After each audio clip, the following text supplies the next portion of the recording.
And we are live. This is Dark Journalist. Thank you, everyone, for being here. It's already a great crowd. And tonight's going to be a very special broadcast because we're going to bring together so much info that we've been putting out there in relation to X, which is really the theme of this broadcast, and how X is relating very much to the kind of exotic technology trail that is out there. And we're looking through these stealth archives to find it, and we're finding so many things are hidden in plain sight. The story of the Nixon time capsule opens this up and gets us a little bit further, because that is also a stealth archive which is out there. And we're looking into ways and means of interpreting exactly what Nixon left behind, but also what are these other X's in history, including the Eisenhower X that we talked about with his time capsule. So those of you who've been watching the shows understand a little bit of this setup, but I'm still going to insert a little bit of a 5-minute hook here, which gives us the kind of the lay of the land.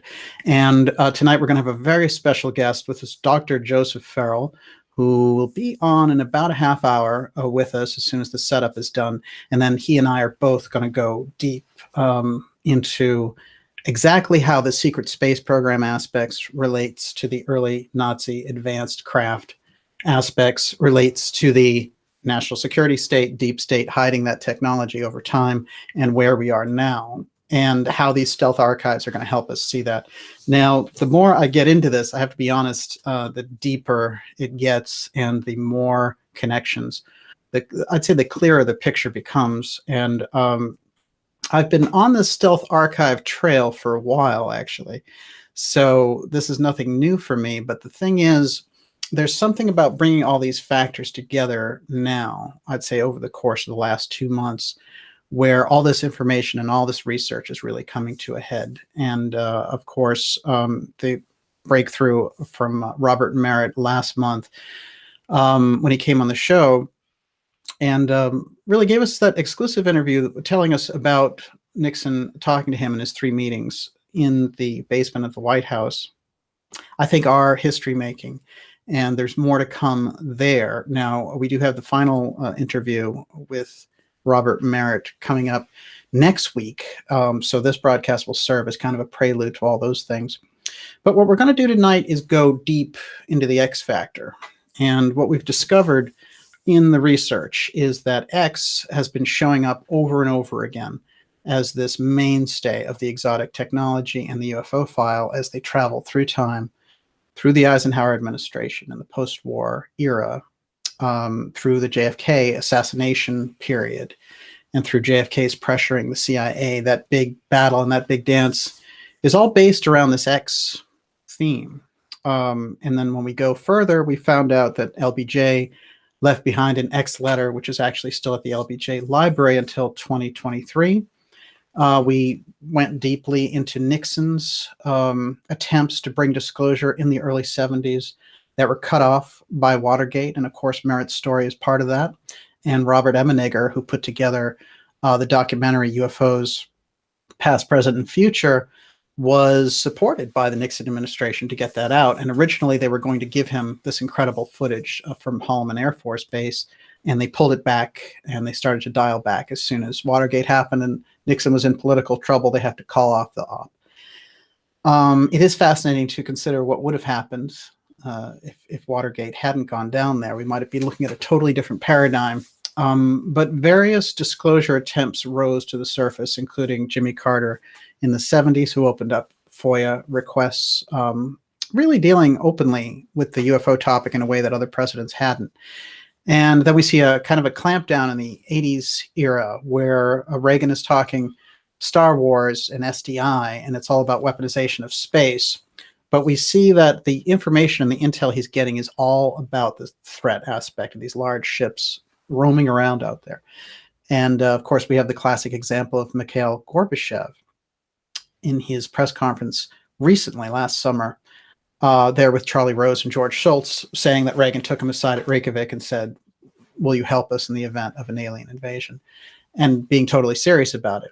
So once we break on through all of that, we get into the Clintons and the Lawrence Rockefeller initiatives there. But I've uncovered things that are going to sort of blow a lot of this out of the water. And I think that these X broadcasts are going to be remembered as foundational information of a new history of how these things have come about. And hopefully, actually, by the time we're done doing the X broadcasts, we're going to have a whole different picture and new evidence as well. So I'm going to start with X, which is our theme. And, you know, this is interesting because, of course, it's the Dark Journalist logo. But X is around in popular culture as that unknown factor. You see it in the X-Files. The actual X-Files, as I pointed out a couple of shows ago, came from the work of Frank Scully. And Frank Scully was an author in the early 50s who dealt a lot with this subject and brought in this topic of X and crash saucers and alien bodies and things. He was way ahead of his time. And of course, they used the name Scully for the X-Files. But Scully's particular interest was in this UFO crash at Aztec, which is going to be very important to tonight's broadcast because something really earth-shattering has come out of that research. And I think we're going to find out that the Aztec crash and all of the stories around it, which were so heavily debunked and that they were looking for them to be debunked, actually holds a major key and helps us to get where we need to go. The idea of this steganography is this idea of hiding a message in plain sight. Now, you know, we very often can see this in Renaissance paintings and things of that nature. But when you get into intelligence groups using it, they need to use things that we see every day because they're not going to be able to brief everybody in a room and take some 10,000 agents and say, here's your update for today. They need those people to be able to find those things through normal everyday things. So they're stealth. They're out there and it's information that's coming forward. So if they're looking at the weather, if they're looking at a news report, the intelligence agencies have the ability to move these levers and get information out there so that they're giving messages to these different kind of CIA sleeper cells who are watching different things unfold around various issues. Now, the top national security secret of the United States is the UFO file. There's no question about it. And as we go deeper into this, we'll see why there's been so much macabre secrecy around it. And it's been uncomfortable and downright schizophrenic at times, and certainly highly dangerous. But I think the fact that it is there waiting in plain sight allows us to kind of peer behind it. So I'm going to give an example from a movie of this steganography code. So here's this movie called The Gauntlet, which is Clint Eastwood and Sandra Lock. It's really kind of an amazing movie. And, you know, he has a witness he has to bring to City Hall, and they're firing from all sides with all the different agencies and police to make sure he doesn't get there. And I often tell Olivia, this is what's going to happen with the time capsule. When we get it, we're going to bring it to the National Archives, and they're going to stop us along the way. But one of the interesting things about this is there's something in there where, as they're going through this process of bringing this witness in, a horse race shows up, and one of the horses is called Mally No Show. And Mally No Show represents Mally, the witness, being a no-show. So they're betting that she's not going to make it, basically. And so the odds dramatically are down, you know, something like 100 to 1 against it. And as he jumps hoops and things and gets closer and avoids arrest and all these other things, he actually increases the odds of that horse as it goes along. So, but this kind of thing, in this case, it's the mafia and the police working together to send messages back and forth. So hidden in plain sight is this steganography. It's just lying there, and only a certain amount of people can see it. But for you and I, it's just ordinary information. We'd be picking it up and saying, oh, there's a horse race with a, you know, incredible odds against the horse winning. So, but for them, this is very crucial. Now, we have to look at X this way, and I've been researching this and thinking to myself, well, X, you know, as we go through the different levels that I've pointed out here, we need to now find out who is sort of carrying the banner and what agencies and what representatives in those agencies.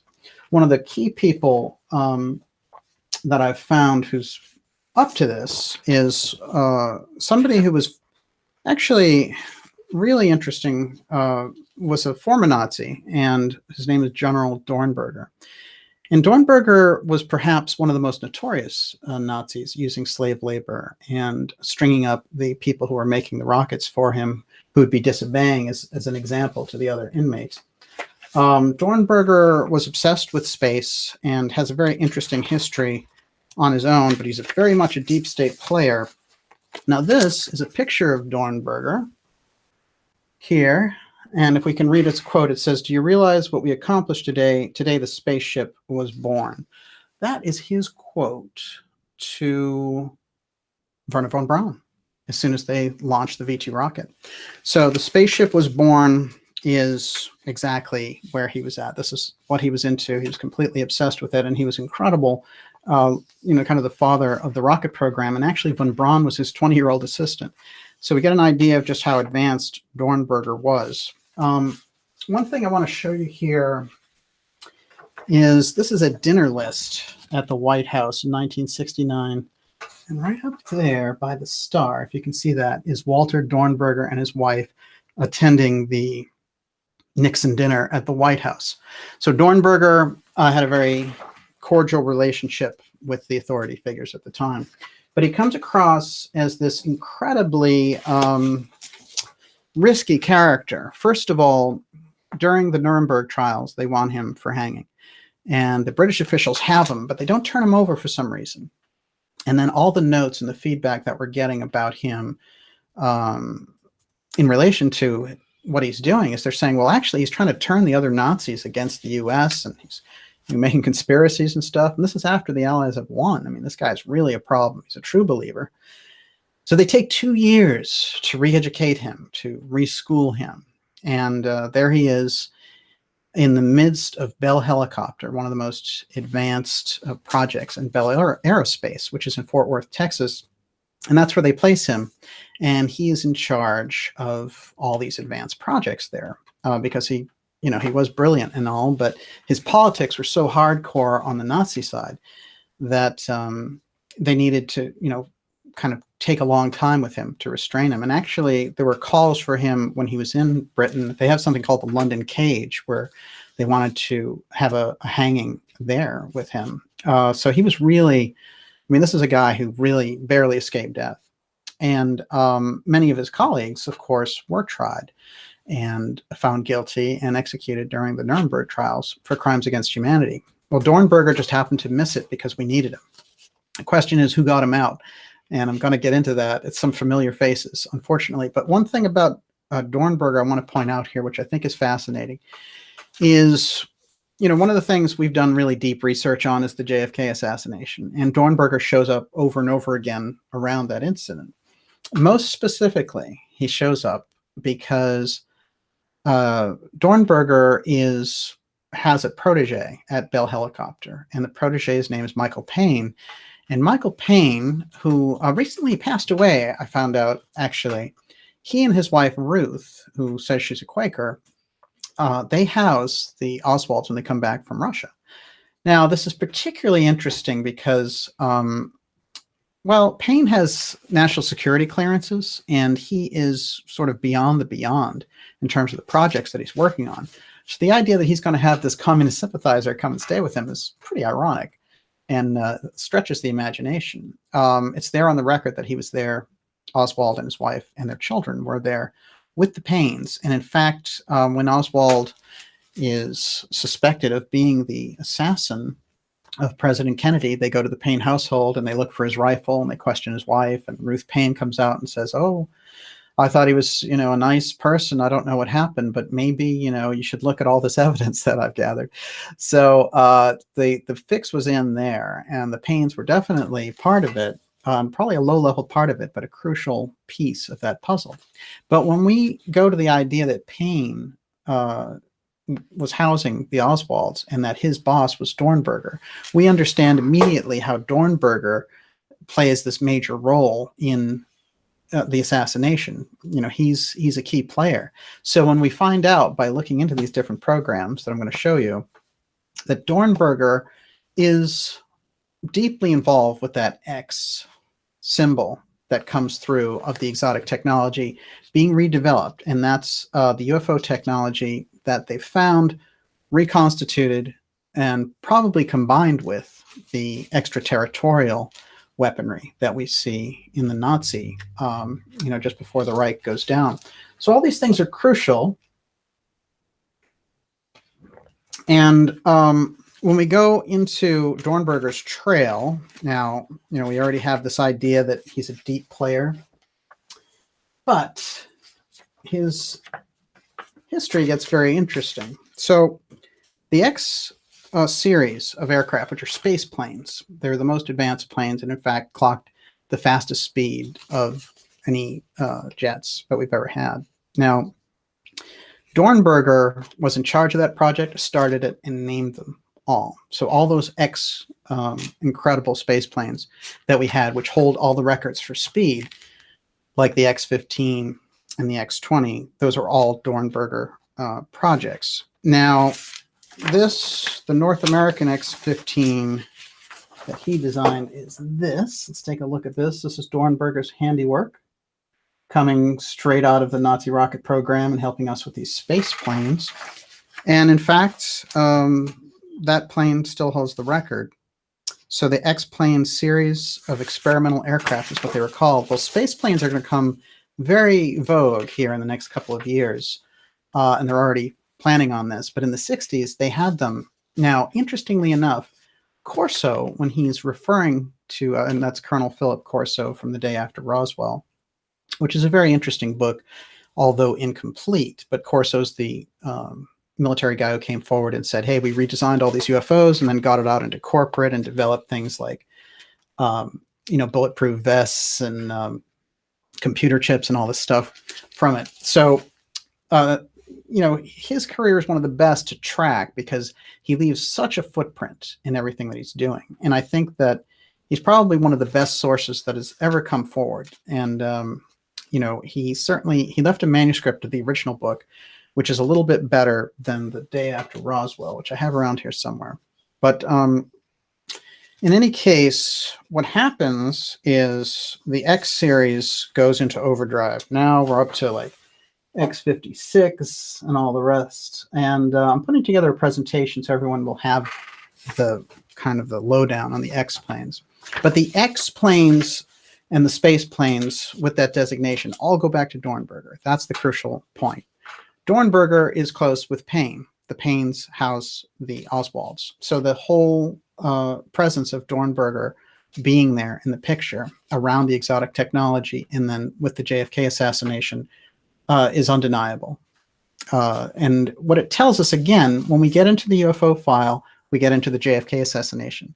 When we get into the UFO file now, we get into the Nixon part and the Nixon disclosure. When we get to that UFO file, we're seeing all these clashes now with leftover projects by people like Podesta and Clinton versus Trump and the Space Force that he's talking about. These are all related.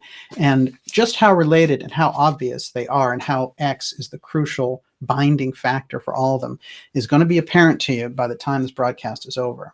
So I'm definitely glad that you're here with us for this particular broadcast because it's going to be particularly important.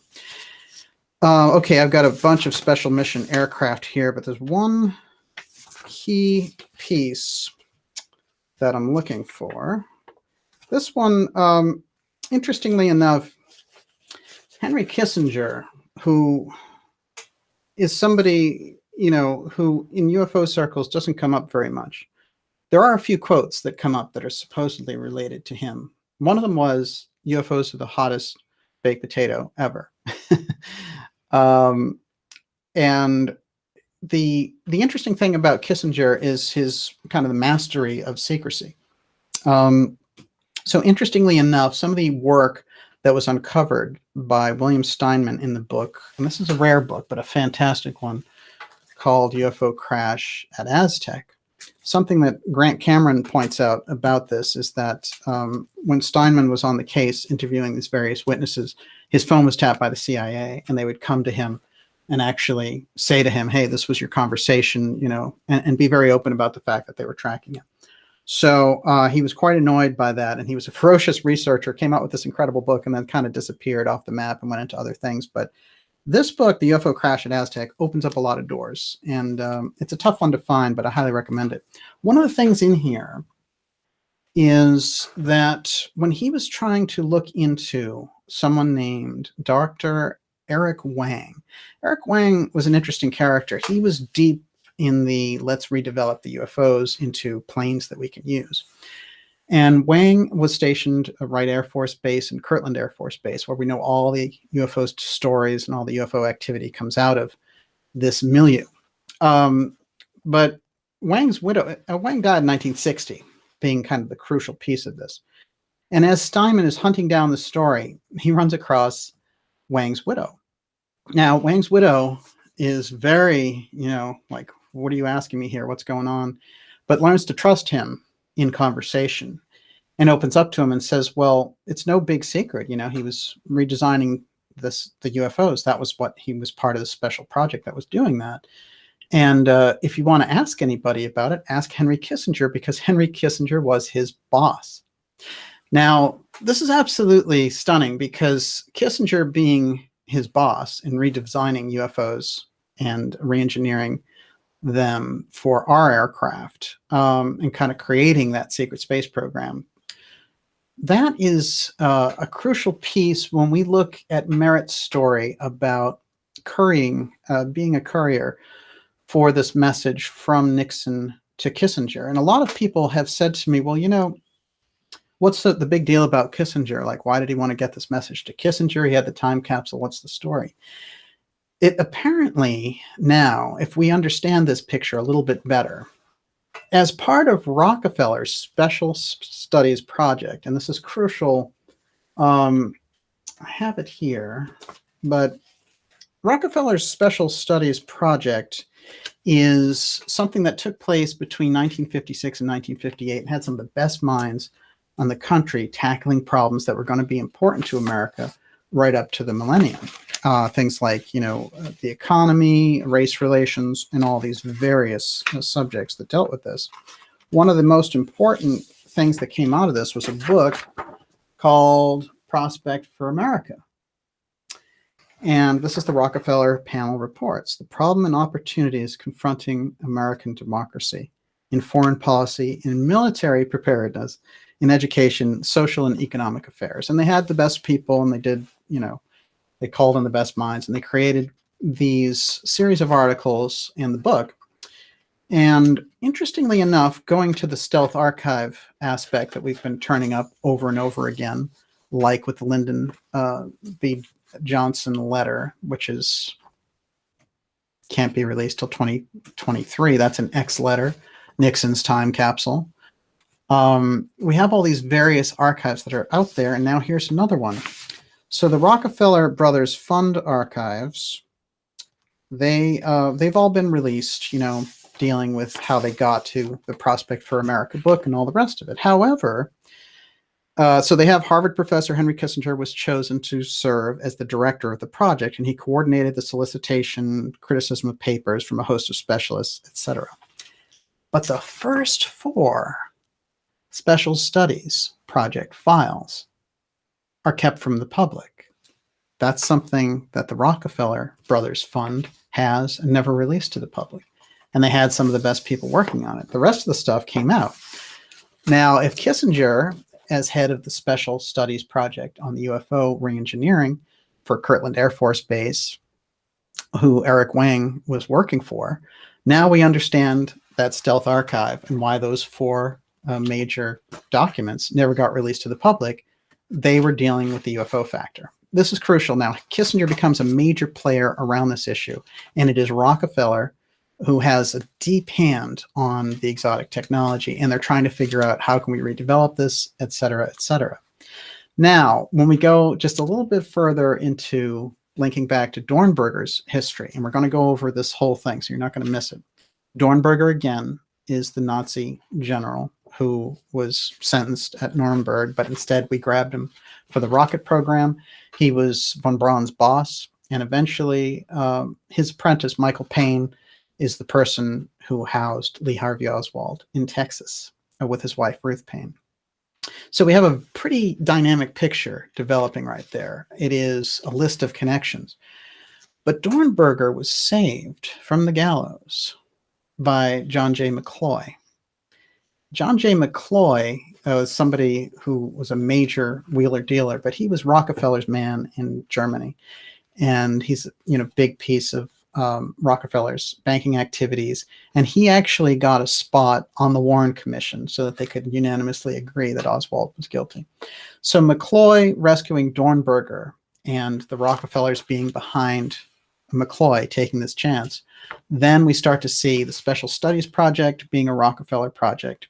Redesigning the UFO aspect came under the umbrella of the Rockefeller Special Project, and who was in charge of it? Henry Kissinger.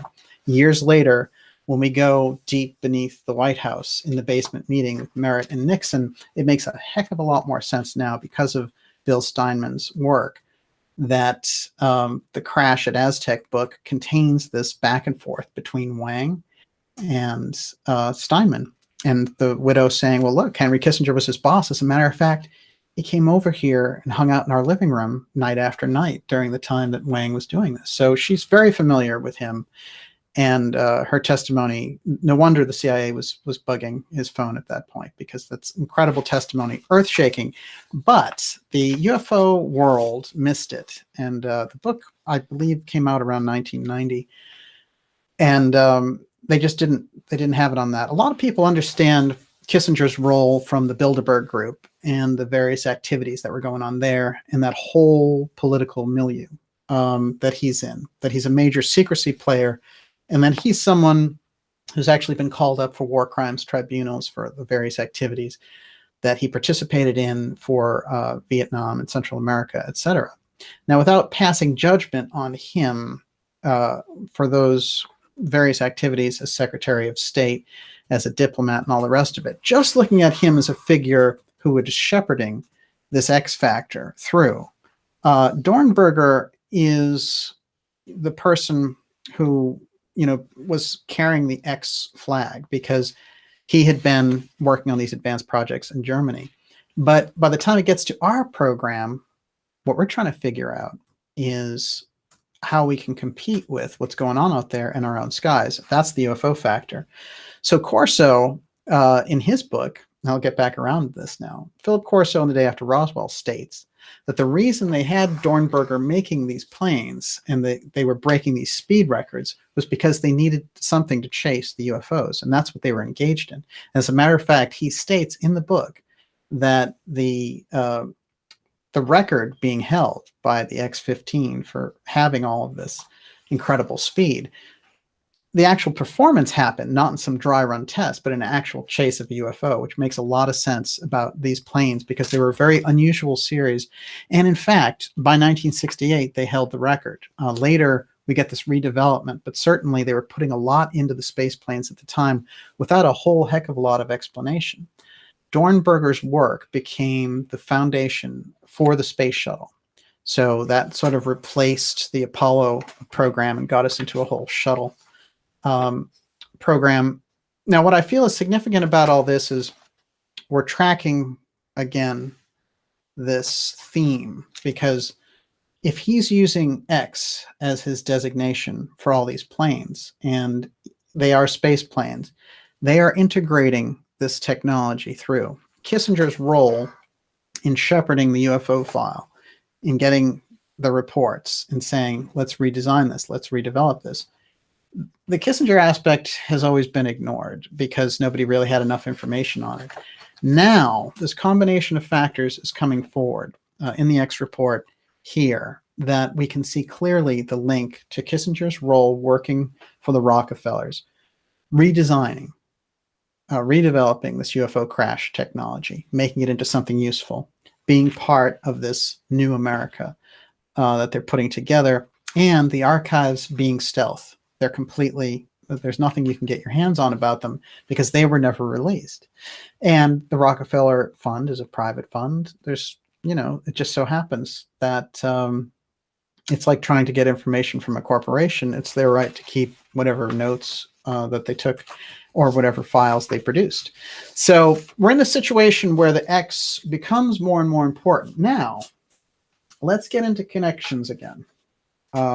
Keeping this whole steganography in mind. That is something hidden in plain sight, which sends a message only to people who understand what it is. To the rest of us, it's just as normal as a weather report or, you know, a TV listing or whatever. So I did show this last week. This is the X envelope at the LBJ library, and that can't be opened till 2023. They did try to say it was in relation to an attempt by Nixon to kind of negotiate his own peace before he became president. And they let out one file in relation to that, but there's about 14 pages here that we won't get our hands on for some time. That's another shot of this envelope. I think that this is a significant document and one of the stealth archives that we're really going to need to take a look at. The linking of this, though, I find particularly fascinating because of Eisenhower's Project X time capsule, which is a 100-year time capsule put in 1953. Again, X, and here we go. Now, one of the interesting things about Dornberger is this. He was a member of the Order of the White Falcon. Now, those of you who are familiar with the aviary in the UFO, if everyone got a shot of that, those who are familiar with the aviary in UFO literature will find this particularly interesting because the aviary has all these bird definitions for the different players. And the Falcon actually was supposed to be CIA Director Richard Helms, who was shepherding all these CIA projects and all the secrecy around it. By the way, this is a great warning to us to never let any CIA actors con us on the UFO front, which is things like TTSA and, you know, this To the Stars Academy push with Tom DeLonge. It's completely flooded with CIA people, and it's always the same thing. We're getting the counterintelligence story being done on us the way they would do it on a foreign country. So when it comes to the CIA around the UFO file or the TTSA, just say no. Just say no way.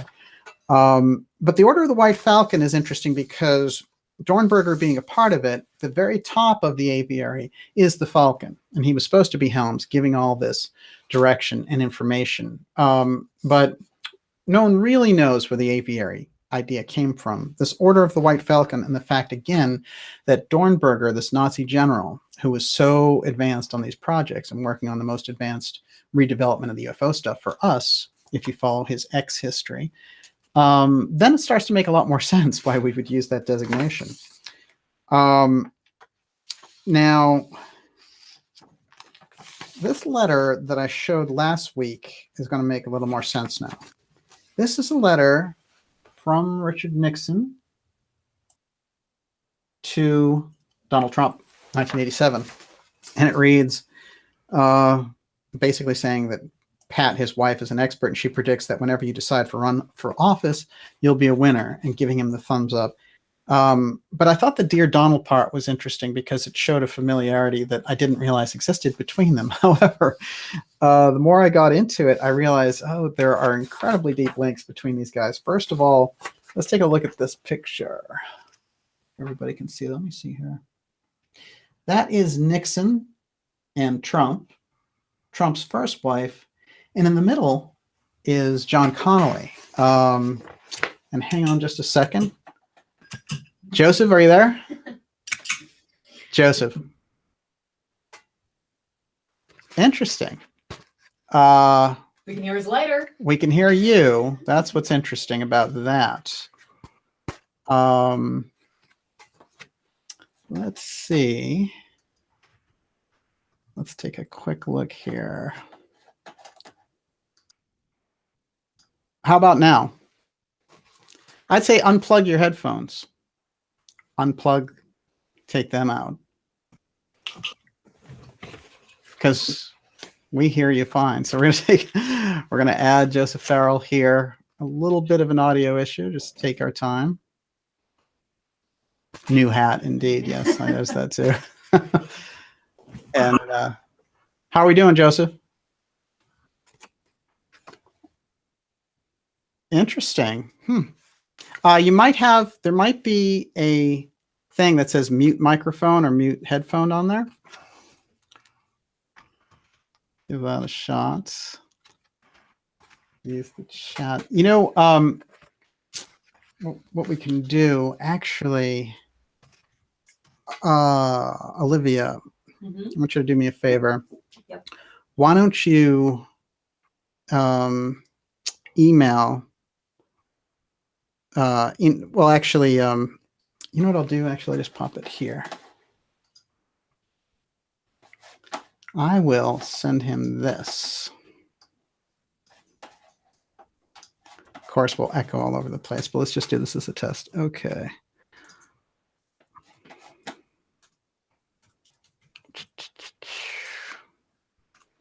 Hang in there with us, everybody. In the meantime, you can get a lot of questions going with Olivia. And Olivia, how are questions doing over there while we're doing this? We have some great questions tonight. Okay. What's the theme generally as I'm typing this? It's all over the place. There we go. Hey, bingo, you're on. Hey, listen, all good things take a little extra effort. This is what I say. Joseph, we are live, and we have a large audience watching us right now, and they're very excited to have you here, and so am I. Well, thanks for having me back. Yeah, it's great to see you. One of the things that I've been doing here, and I'm just going to jump right in, is going into our friend Walter Dornberger. Okay. What a lovely fellow. It gives us quite an idea. His quote here, which is interesting, is, "Do you realize what we accomplished today? Today the spaceship was born," which is something he said to von Braun after they launched the V2. And I've given kind of a cursory overview of Dornberger, but can you tell us who Dornberger was? Dornberger was the German general that was in charge of the artillery section of what was called the Heereswaffenamt, which translates to kind of Army Ordnance Bureau or Army Weapons Bureau. And he was in the artillery section responsible during the interwar period for developing rocket artillery.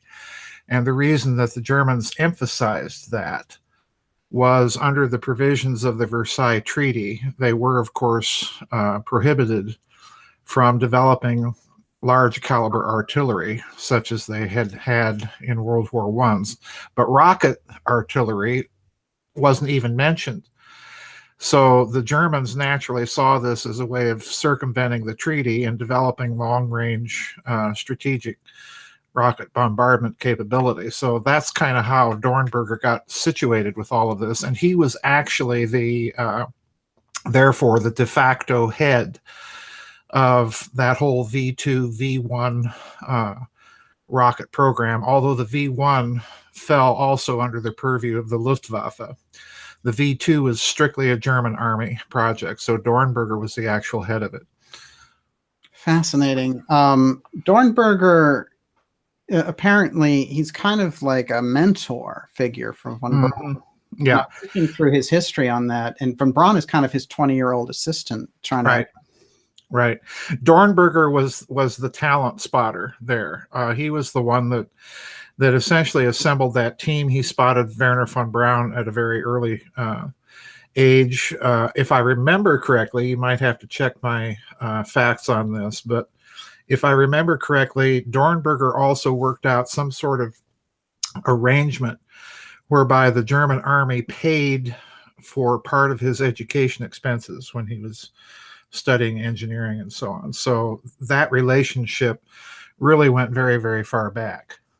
Wow, it's amazing. I read also that at a certain point, someone had kind of snitched on von Braun and said something to the effect, "Oh, von Braun was caught saying, I'd rather be using this to go to space than bomb civilians," or something along that line. And Himmler, got this word and was going to get rid of him. And Dornberger made a huge protest that he couldn't do anything without. Yes. Yeah, that is true.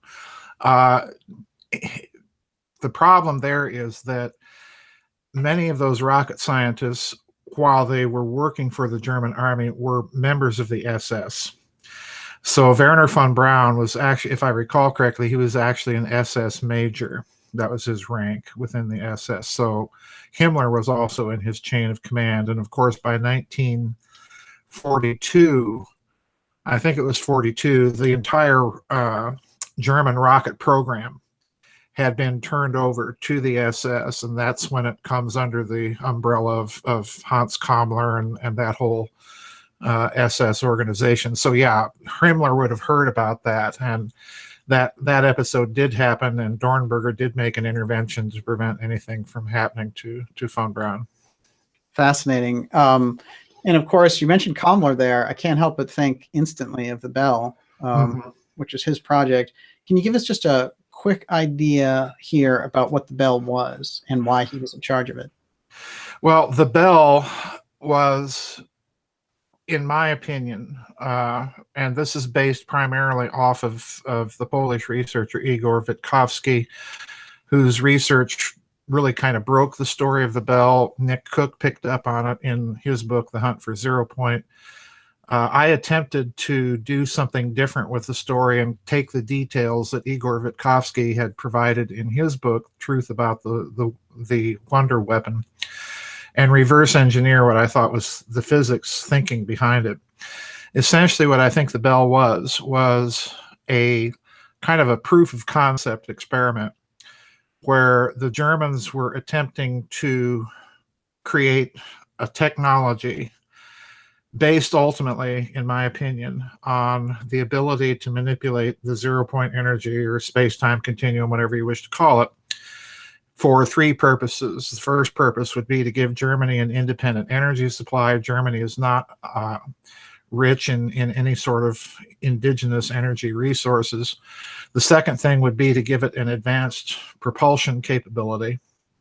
And then the third thing, of course, Nazis being Nazis, is they wanted to weaponize this stuff. The Bell was essentially their proof of concept technology for all three areas, in my opinion. It was bell-shaped, which is why they called it the Bell. Right. But Kammler, the SS General Kammler, Hans Kammler, was a doctor of engineering. He was the head by 1942 of the SS Building and Works Department, which basically meant that Hans Kammler was the man in direct charge of all of that vast slave labor pool that were in the concentration camps. He commanded a labor pool of about 14 million people. He was also the man that was responsible for a very, very secret division of the SS that basically was kind of the Nazi version of DARPA. And in fact, I think DARPA is more or less modeled on the Kammler staff. This was tasked with brainstorming the technology trees to second, third, and fourth generation weapons.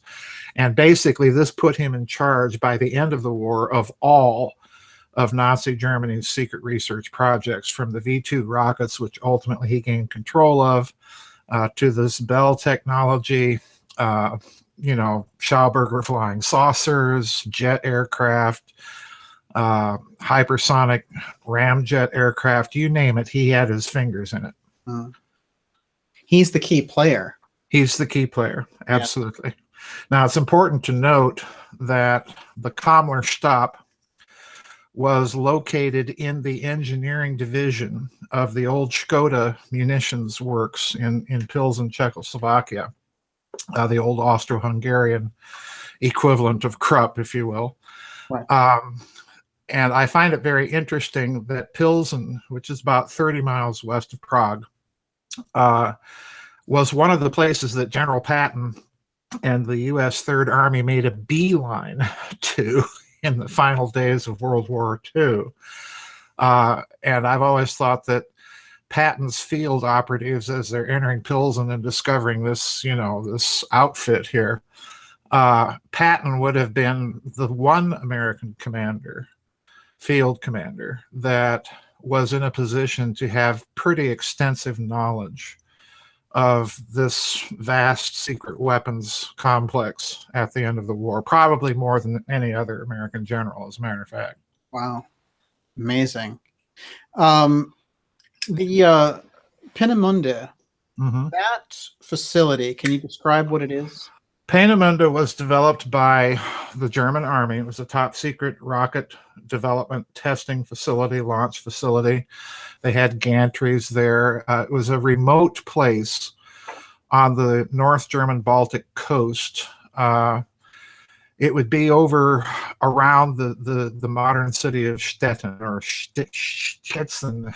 I can't pronounce it in Polish, but the German pronunciation is Stettin.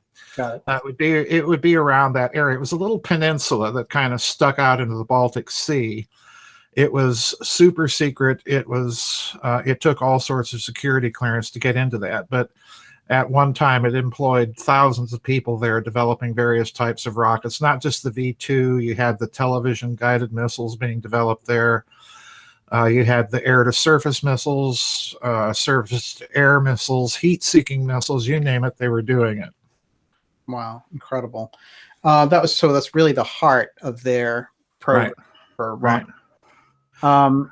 When we go into someone like Dornberger coming out of that, and then he's somebody who's literally lined up to be hanged at Nuremberg. That's correct. So the fact that we get him out of that is pretty extraordinary. And I was reading some notes where the people who were kind of handling his capture and stuff said, well, this guy's still a dedicated Nazi. As a matter of fact, he's trying to get the other scientists on board with a little rebellion right here. Like, he's not somebody we can take on. But eventually we do take him on because von Braun has him, and we bring him over here in 47, and he ends up at Bell Helicopter. Yep, he does. As a matter of fact, if my memory serves me correctly, Dornberger was one of those Nazis. Von Braun, as you mentioned, made a personal intervention to persuade the United States that he was a very valuable person, a member of their development team, which he was. I mean, there's no doubt that he was a very capable administrator. Dornberger, if I remember correctly, is one of the 70,000 Nazis that John J. McCloy pardons. Yes. In order to facilitate this transfer, when McCloy was the High Commissioner, American High Commissioner for Germany. That's a lot of Nazis. That's a lot of Nazis. That's more than I want to deal with. 70,000. I mean, this is not like, 10 guys. 70,000. Well, it should be pointed out that obviously not all these 70,000 Nazis come over here. In fact, many of them go on to become members of the first post-war West German government. Many occupy cabinet positions or very influential positions in the government of Chancellor Adenauer. But a lot of these people, Dornberger being the primary example, come over here. Arthur Rudolph is another one. Hubertus Strugholt, that did the space medicine, is another one of these people. Walter Lippisch, the guy that's developing supersonic ramjet aircraft. Some of the others would be people like Kurt Davis, very, very significant figure. All of these people are, part of this big post-war Operation Paperclip. Bring all of their guys over and help us out. Fascinating. And it is, I think, noteworthy that both in Dornberger and his trajectory and in McCloy's, they both become key players around the JFK assassination. Oh, yes. Yes. Yeah, there's our interesting tie there. Interestingly enough, this week, Michael Payne passed away. And, the standard bio on Michael Payne was that he was this genius engineer at Bell Helicopter, and, that his wife was a Quaker and took in Lee Harvey Oswald. And they were so nice, but they didn't realize that they had this evil kingpin living under their roof. And then, basically pointed out his connections to Forbes and pointed out his connections to Harvard, and that was about it. But there's a lot more to Payne. And yes. Well, if we go into this crisscross here of Dornberger with Payne and being his kind of mentor at Bell Helicopter, and them housing Oswald, And then McCloy being deep with the Rockefeller interests and winding up on the Warren Commission to help them give the unanimous verdict of, hey, it was a lone gunman. That's quite a crisscross from that post-war era, isn't it? It's quite a crisscross. It's the aspect, as far as I'm concerned, as you know, Daniel, it's the aspect of the JFK assassination that nobody wants to discuss, is this Nazi angle. Mae Brussel, you know, the very famous talk show hostess decades ago, went there, but she was one of the few who did. And it was largely thanks to her that this whole Dornberger Payne connection even came out in the first place. It was largely thanks to her and her investigations. And, you know, this is back before the days of the internet. So here's this, you know, middle-aged Jewish lady taking clippings of newspaper articles and, you know, putting together a clipping file and tracking and connecting all these dots, you know. Yeah, she was just relentless in her dot connecting, you know, without computers and internet. And so, you know, it's largely to her that we even know about all of this. I think between Peter Dale Scott and Mae Brussel, we have a brain trust there that came out of the 70s. Right. And really, you know, for decades inspired so much of the stuff that we hear about now. And nobody knows where the root information came from. But really, if you go to those two people, you get a lot of that root information. Right. Right. One of the things I wanted to point out is that this is your book, and it is LBJ and the Conspiracy to Kill Kennedy, a Coalescence of Interests, which is a crucial subtitle that I think sums up the book much better than the actual title does. This is a fantastic book, one of my favorites that deals with the subject at all. But of course, you touch there on the Nazi aspect. Yes. And you aren't shying away from that. Tell me about just what you'd say some of the basic connections of the post-war Nazi influence on the JFK assassination. Well, in addition to Dornberger, I've always thought it highly suspicious and indeed symbolic in a certain sense. And this is kind of what piqued my interest in it years and years ago, because, you know, I was homesick from school when the assassination happened. I kind of watched it happen all weekend. So, you know, it made a huge impact on me as a boy. I haven't trusted anything the federal government has said since, you know, because of it. But the two things that caught my attention was if you go back and watch the actual minute by minute coverage that Friday afternoon, the first reports of the murder weapon were that this was a 7.65 Mauser. And, you know, you can listen to Walter Cronkite going on and on about the Mauser, a German sniper rifle, blah, blah, blah. And then, of course, the narrative changes about midway through the afternoon. Oh, it was a 6.5 Italian Mannlicher Carchanto, and he even mispronounces it. Right.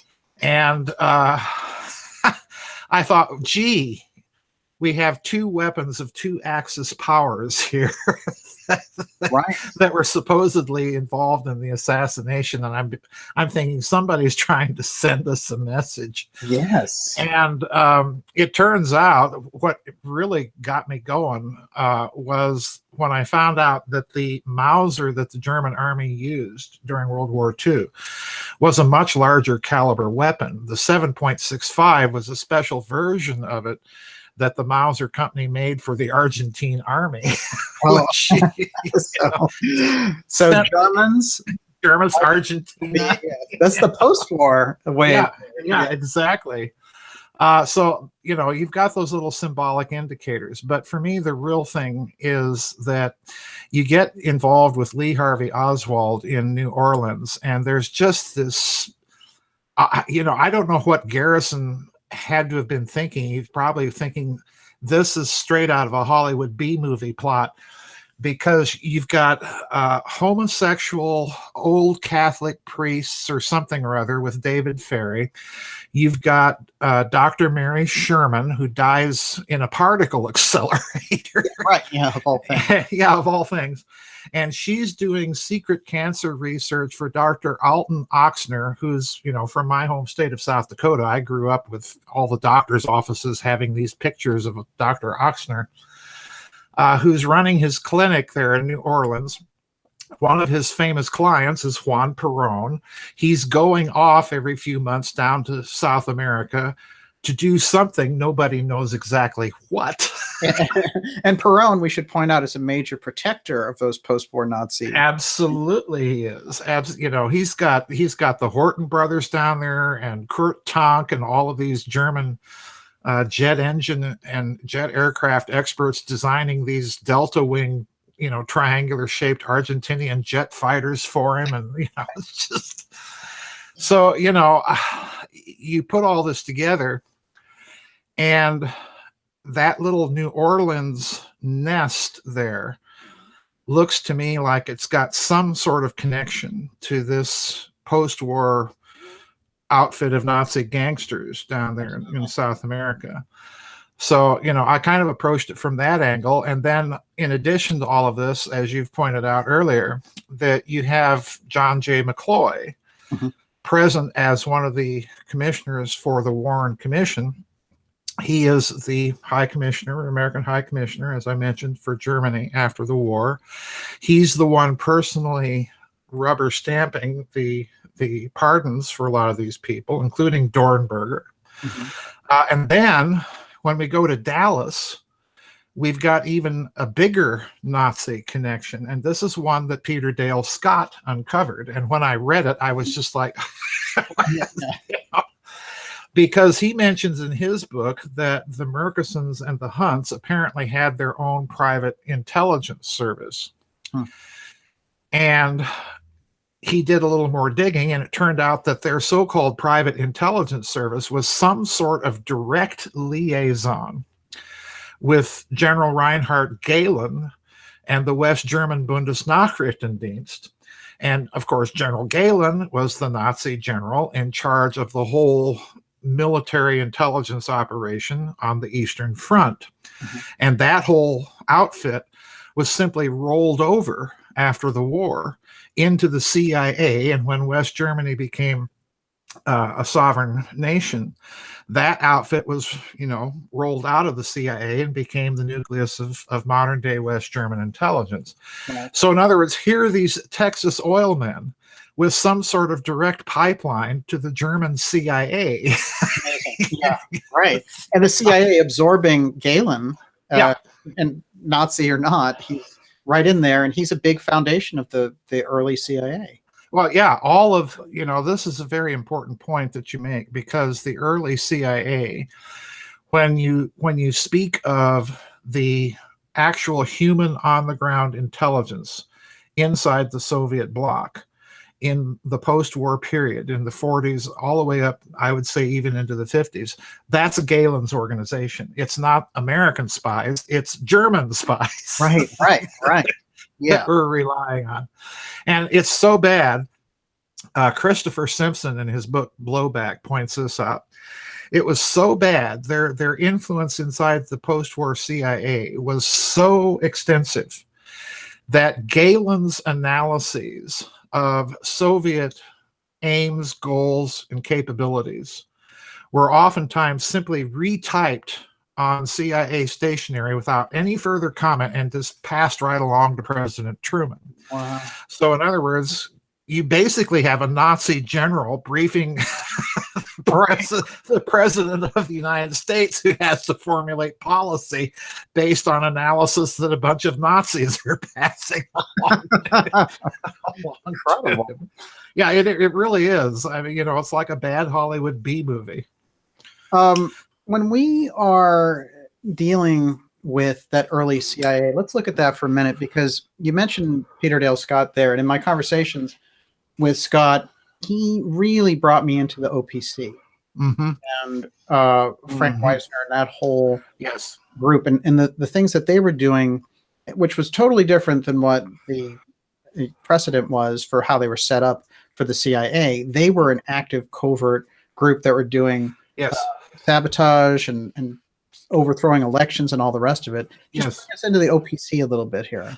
The OPC is the Office of Policy Coordination. And at the time, in the immediate post-war period, Frank Wisner was the head of it. Of course, it was part of the State Department apparatus. It eventually, Wisner and the OPC were kind of eventually rolled into the CIA. They liaised with it quite a bit. But it was the OPC that directly ran Radio Free Europe, Radio America, Radio Martin, the anti-Castro Cuban radio. It was that group that continued the Nazi contacts with radical Islam. They helped build one of the first mosques in Germany after the war. So in other words, this outfit is very, very important. It's very, very crucial. And as you say, it's the locus for a lot of these post-war covert operations. Absolutely. Wow, fascinating. One of the things that Scott pointed out in relation to the OPC was at a certain point, Truman turns to the regular CIA and says, get those guys under control. You know, they're blowing up trains and stuff. And that instead of the CIA getting the upper hand in the OPC becomes the wing, the covert wing that becomes the most powerful wing inside of the CIA. Yes, that's right. Yeah. And it's to be noted, there's a good book out here, if you're not familiar with it, called A Mosque in Munich, that goes into the OPC and its relationship to, you know, post-war covert operations. And it points out the very, very heavy presence within the OPC of a lot of these Galen Nazis. Mm-hmm. They're actually the boots on the ground that are going out there and overthrowing elections and blowing up trains, so on and so forth. Wow, incredible. That sounds like a great book. And of course, you've pointed out over and over again how the CIA and aspects of it were interested, just like the Nazis were interested in the Middle Eastern radical groups, and that a lot of those relationships that went forward stemmed from this early Nazi-CIA combination. Yes, absolutely. You can number things like the Muslim Brotherhood in those connections. There are even suggestions, although I'm not satisfied that a very strong case has been made yet, but there are even connections to Wahhabism in Saudi Arabia. There were certainly very, very heavy connections inside of Iraq. There were even heavier connections inside of Iran. A lot of these, there were connections to Yasser Arafat. There were connections to the Grand Mufti of Jerusalem. You can even find pictures of Adolf Hitler having tea, you know, with the Grand Mufti. Wow. Yeah, it's very, very pervasive. And it should be pointed out, those contacts in turn that the Nazis cultivated went all the way back to World War I with Baron Oppenheim, who was really the first one that decided that, you know, we can weaponize Islam in the service of the Central Powers. And that's where all of this gets started. Fascinating. And to think of all the things that came out of that, culminating all the way up through Ayatollah Khomeini and 9/11 and all the rest of it. That whole wave started some 50, 60 years ago. Yeah, absolutely. Absolutely. Incredible. And the Nazis are in the thick of it. There's everywhere you turn. This is something I brought out in the 9/11 book, Hidden Finance, Rogue Networks, and Secret Sorcery. Yes. There are Nazi bankers involved, you know, directly involved with the Bin Laden family.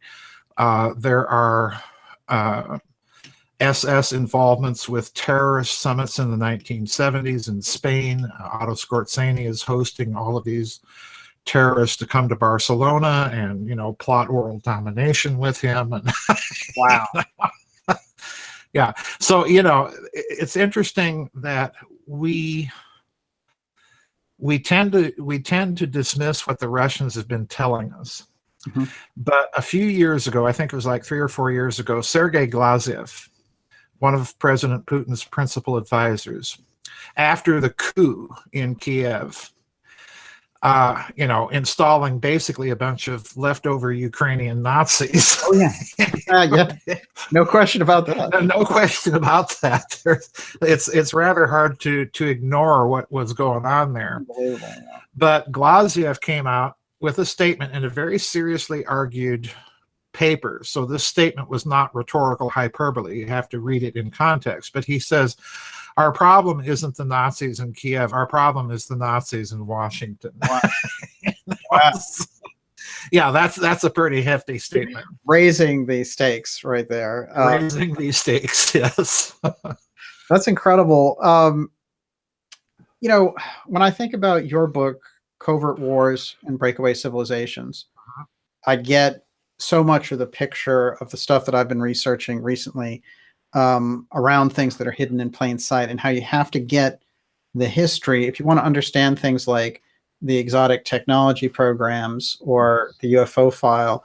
You have to go into that history or you won't understand anything in relation to it. But that book is particularly fascinating, and I highly recommend it because, of course, it's also the roots of the secret space program. But let's dive back into this Garrison investigation and the Nazi components. I think we introduced pretty well there what you were saying with Oswald and what they were doing in relation to having him kind of being coached along by the Paines, and Dornberger being so close to being the mentor, basically, of Michael Paine. It's a very unusual connection for an average guy like Oswald. Yeah. The kind of minimum wage guy pushing books around inside the school book depository. And we found weird things. We announced on the show last summer, which is a mind blower. It's our Antarctica show, and it has 175,000 views now. I mean, it's just off the charts. But that show, we revealed for the first time that the person who owned the Texas School Book Depository was Dryhole Bird.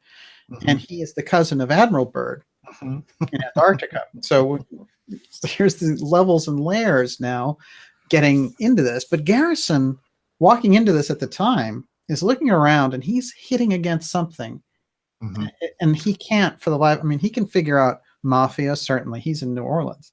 He can figure out intelligence. But this thing of the aerospace companies and the UFO file and Oswald's connection to NASA and the Nazi aspect that's just hanging there, he is trying to get deeper and deeper into this, but he really is hitting into the deepest part of that investigation and the roots behind the assassination and its relationship to the space program. Right.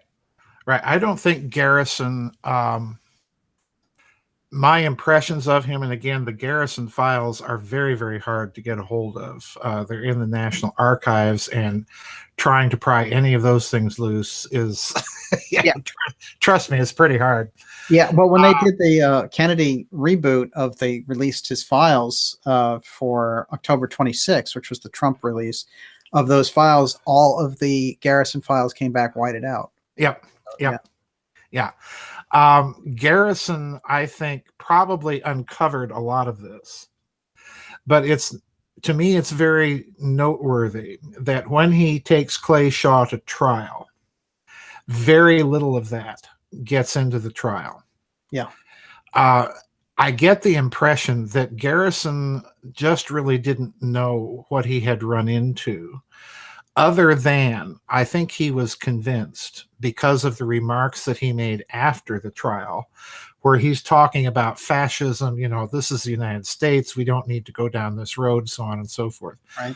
I think that he's trying to, much like Jack Ruby did earlier, was to warn people that there are aspects of this that are so deep and so dark that for me to talk about them, you wouldn't believe me unless, I had some means of showing you the evidence. Right. I think he deliberately kind of stepped back from that in the trial because there was really no way he could introduce it as material evidence during the trial. This all comes out afterwards. And even what does is so bizarre. Yeah. It's just, there's an amazing thing that comes up when a guy ran Ramparts magazine, which was one of the almost like political, like Rolling Stone style magazines in the 60s. And had some pretty hardcore guest contributors too, if you go into it. But so there's this thing that the editor for Ramparts puts out a book eventually, and he talks about Garrison getting in touch with him different times, and how at a certain point he's trying to avoid Garrison because he's starting to know too much, and he picks up the phone. He was trying to get away from this call, but he picks up the phone and it's Garrison, and Garrison says, "Look, we were wrong about the Texas oil men and their connection to the assassination, at least the way that we were thinking about it. Right.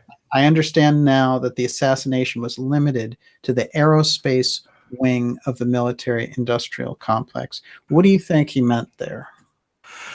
I think that at some point, if you read the Torbit document, which supposedly is this document that was compiled by a South Texas lawyer based on what he knew about the Garrison investigation, front and center in that document throughout the entire thing are two things. Number one is this idea of the World Trade Centers.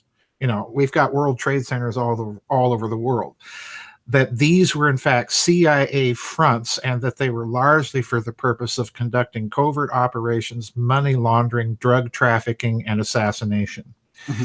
And the second thing that he points out in this book is that there is some aspect of NASA, which he calls the Defense Industrial Security Command, which if you spell out the acronym, it spells DISC. Right, yeah. That is connected to von Braun and all of these Nazis that was involved in the assassination. But even he doesn't say why or how.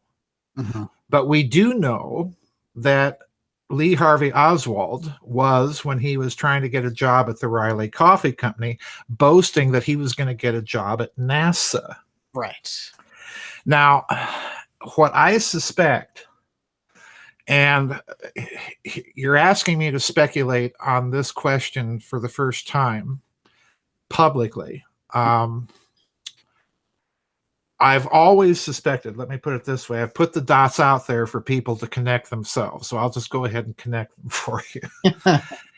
In the SS Brotherhood of the Bell, I argued that we probably got to the moon, and more importantly, got off the moon, by means of technology that somehow came from these World War II Nazi projects, Idem est the Bell, in some form or fashion. We had some sort of very primitive anti-gravity technology that would have enabled us to get there, and more importantly, get off the moon.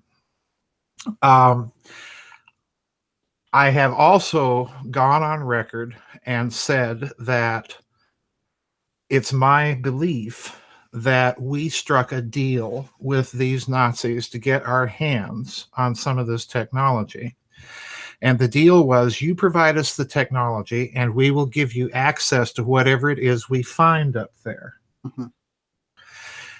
And I suspect, here's the dot I haven't connected for people before, I suspect that one of the things that Garrison may have uncovered was something like this quid pro quo, and that Kennedy himself may have stumbled on this, right? Because once he makes the goal, we got to get to the moon before the decade is out, everybody's thinking, how the hell are we going to do that? Yeah. So, there's Werner von Braun. There's Kurt Davis, who incidentally was not a rocket scientist, but heavily involved with the Bell. And oh, gee, look where he ends up. He ends up at Cape Canaveral as the chief program flight administrator for the Apollo project. Oh, golly. And after his retirement, he ends up as part of the board for a West German company called Otrog, which has a private kind of Area 51-like preserve in the Congo. But just before his retirement, guess what he's put in charge of at NASA? He's put in charge of NASA's UFO files. Yes. So, as far as I'm concerned, all the dots are pointing to some sort of secretive deal that was worked out with these Nazis. Kennedy probably stumbled across it. Garrison probably stumbled across it. And I think that's what the lawyer that compiled the Torbett document stumbled across, although he doesn't come right out and say it, but he kind of leads you up to the precipice and says, look at that. Right. And it's interesting that you put that together, because Kennedy is doing something very unique. And it's obvious to me that it results in his assassination. What he's doing is he's trying to rein in the CIA, but he's trying to get control of that UFO file and bring it back under the presidential umbrella. Yes. Which Eisenhower lost the ability to do. Although, there are all these interesting whistleblowers who came out years later and said that Eisenhower actually, through Nixon, sent a threat to Area 51 that if you don't give me a briefing on what's going on there, I'm going to take the 8th Army down and we're going to invade. So, this is the type of stuff that he's passing along to Kennedy. And Kennedy understands the CIA threat to democracy. He understands the CIA threat to, his plans, basically, to open the government up. But in particular, it seems to me that there's something that's not understood by history there, which is about the UFO file, the post-war Nazis in charge of the space program, and the battle between Kennedy and the CIA. What are we missing?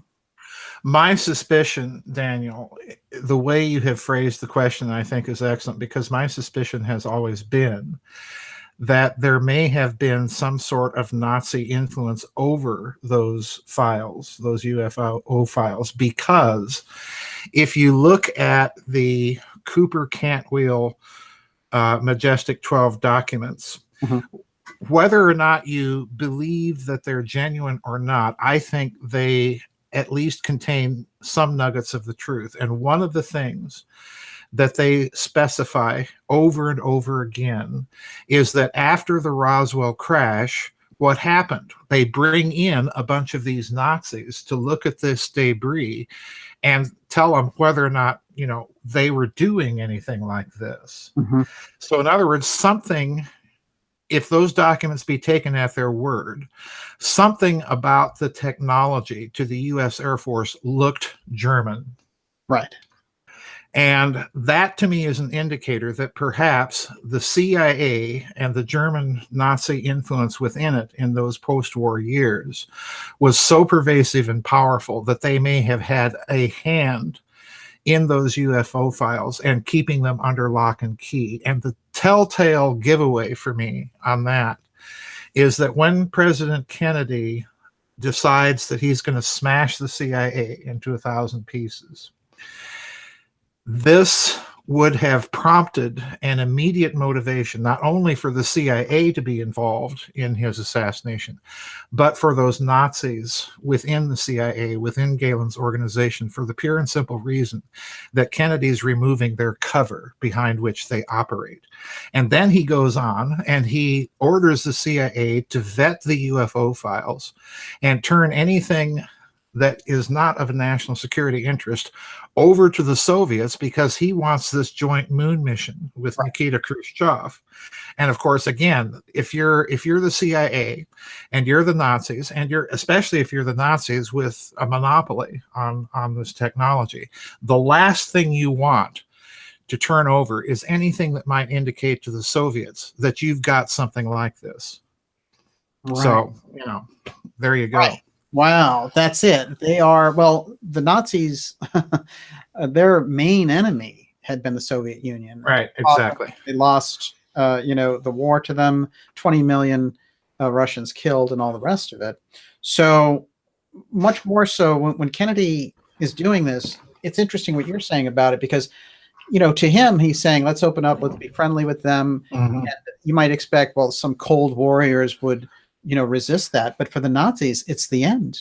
It actually spells this is the end of existence, because their whole thing has been hiding behind that original kind of envelope of the CIA. Right. And the other thing you need to bear in mind here is I have a thesis that I, have propounded throughout the Nazi books, that the post-war division of spoils was very carefully engineered by the Nazis to create a post-war standoff that would allow them maneuvering room in the tensions between the United States and the Soviet Union.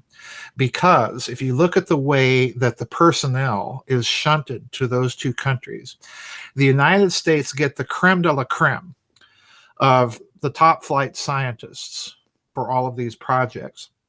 The Soviets, however, get the middle echelon managers and engineers that can reconstruct the paper trail. They get hundreds of them. And, when Sergei Korolev and Andrei Sakharov are done with them, the Soviets simply release them, and, they go back to the West, they go back to Germany, they go to Brazil, places in Latin America where they know they'll be welcome. But what from Brazil. Yeah, exactly. What I'm getting at here is that even the post-war Cold War standoff is to a certain extent driven by the way the Nazis parcel out the spoils. Mm-hmm. And the biggest clue that they're up to no good is they keep the best stuff for themselves. Right. Yeah, absolutely. Well, it's fascinating. Let's just, since we're in this portion of looking at the space program and the UFO file and the Nazi influence.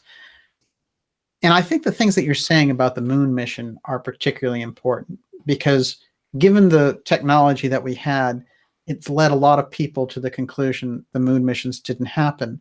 And you can even get pretty intelligent people thinking that. I've never thought that myself, because I haven't either.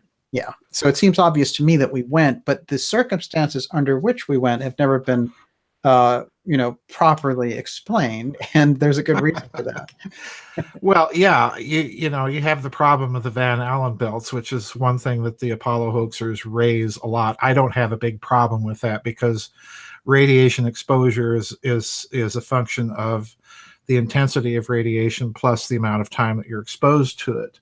Right. But there are any number of ways of getting around that. The Van Allen belts don't exist at the poles. You can take a polar flight to the moon, which would have been difficult back in that day, but not impossible.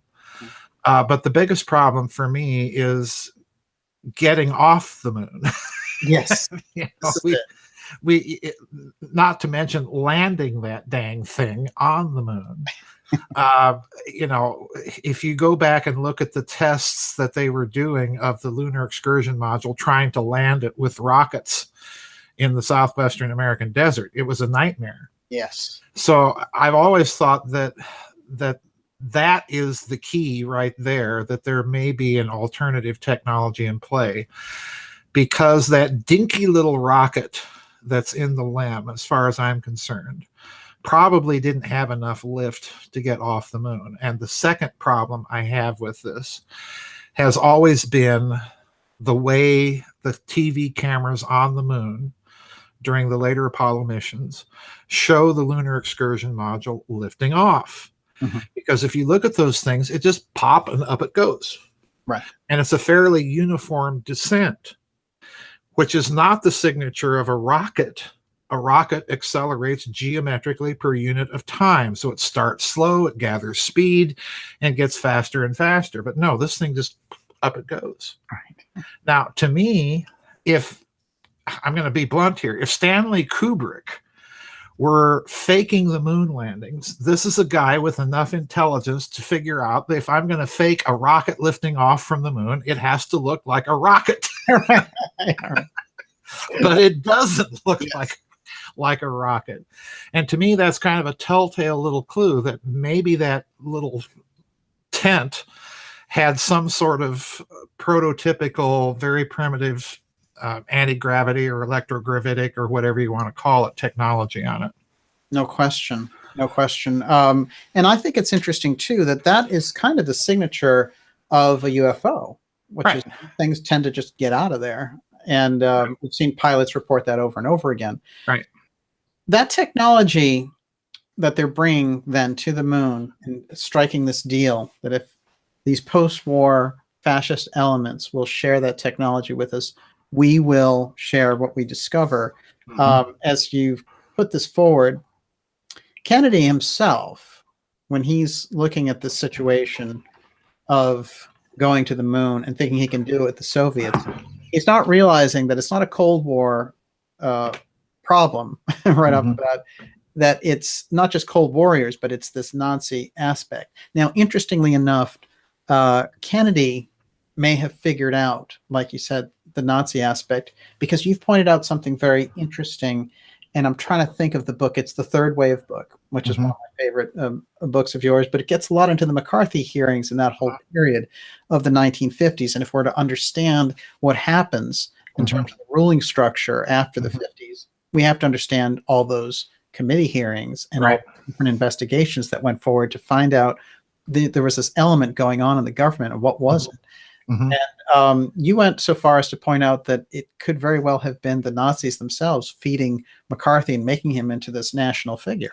It could be, because again, this is pure supposition on my part. I have not, I haven't gone into any sort of detailed research about what I call the committee era, when you've got all of these committees, McCarthy being the most famous or infamous, depending on your lights. But you've got all these other committees besides his investigating some aspect of federal government security issues, penetration, infiltration, what have you.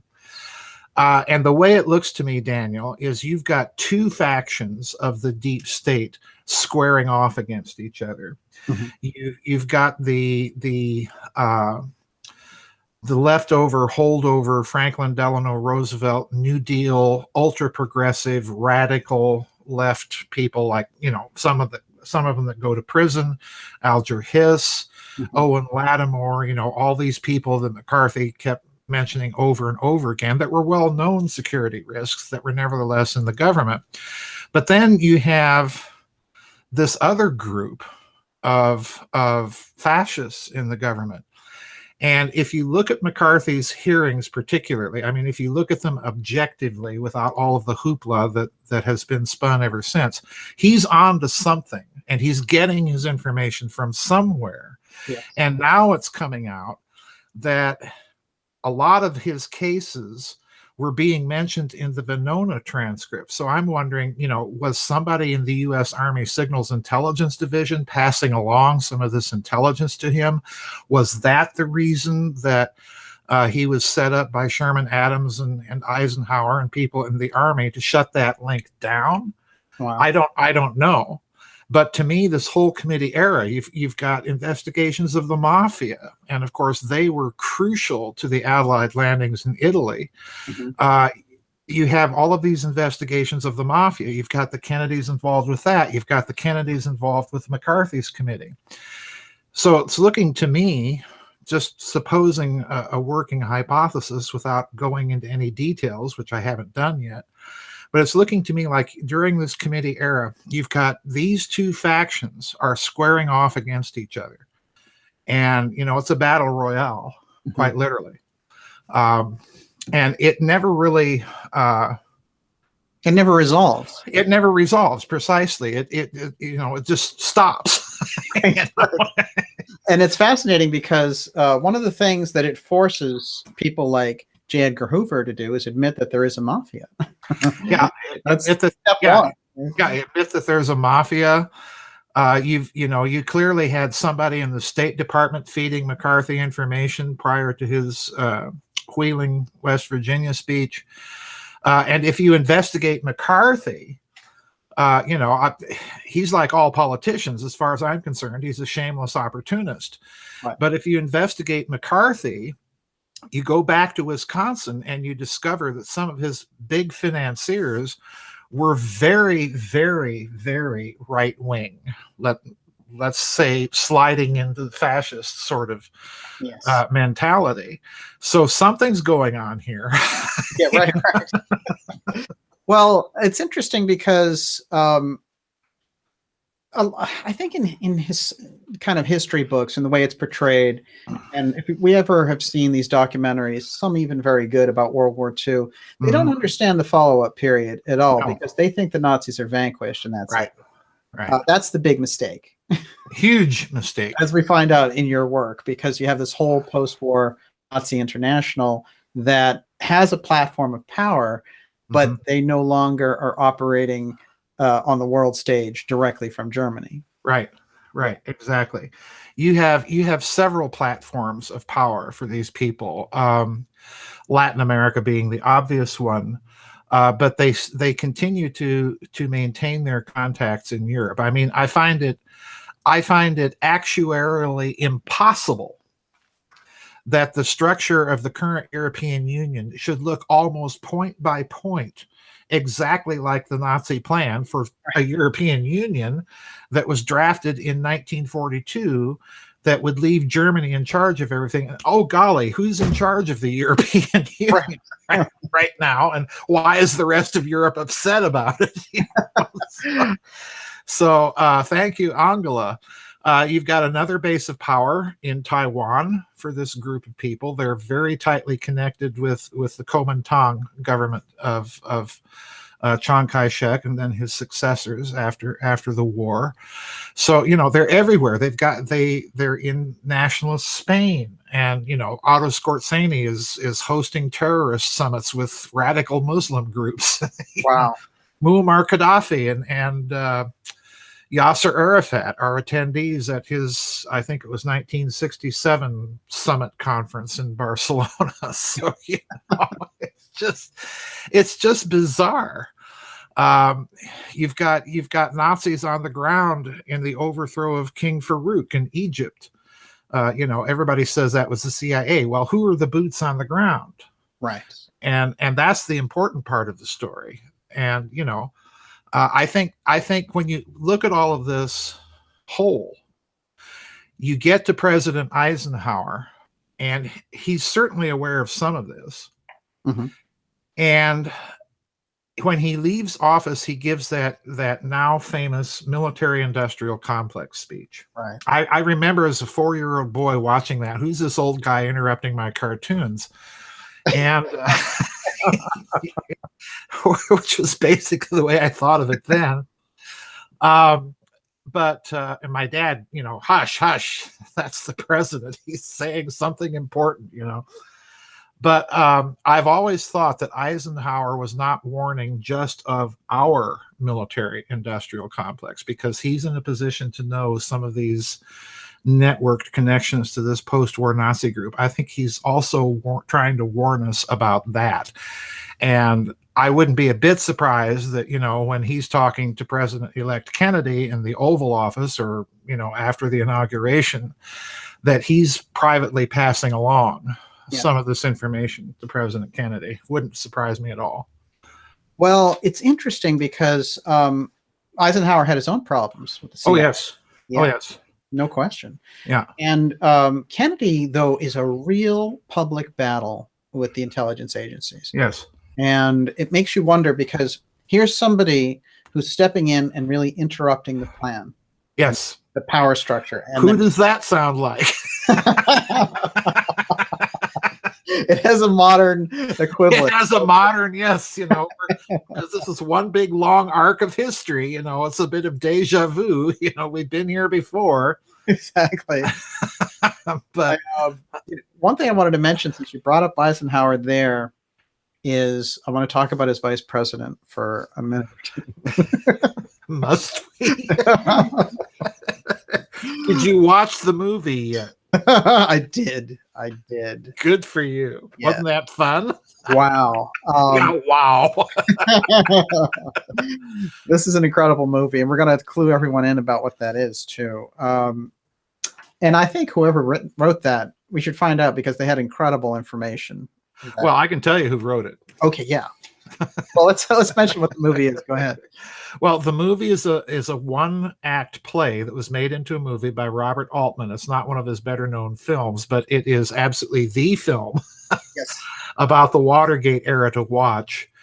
It's called Secret Honor, and it's based, and here's where the ultimate basis or premise of the movie comes from. It's based on a series of columns that was written back during the Watergate era by a Democratic syndicated columnist in the country by the name of Renata Adler. And she was, to her credit, she was not in this whole railroad the guy out of office, because she kept looking at the crimes that they were trying to impeach him for and thought, really? That? Right. And so she started connecting some dots and basically kind of came to the conclusion that Nixon himself kind of orchestrated his departure from the White House using Watergate as the pretext to do it. And the movie kind of builds on her columns.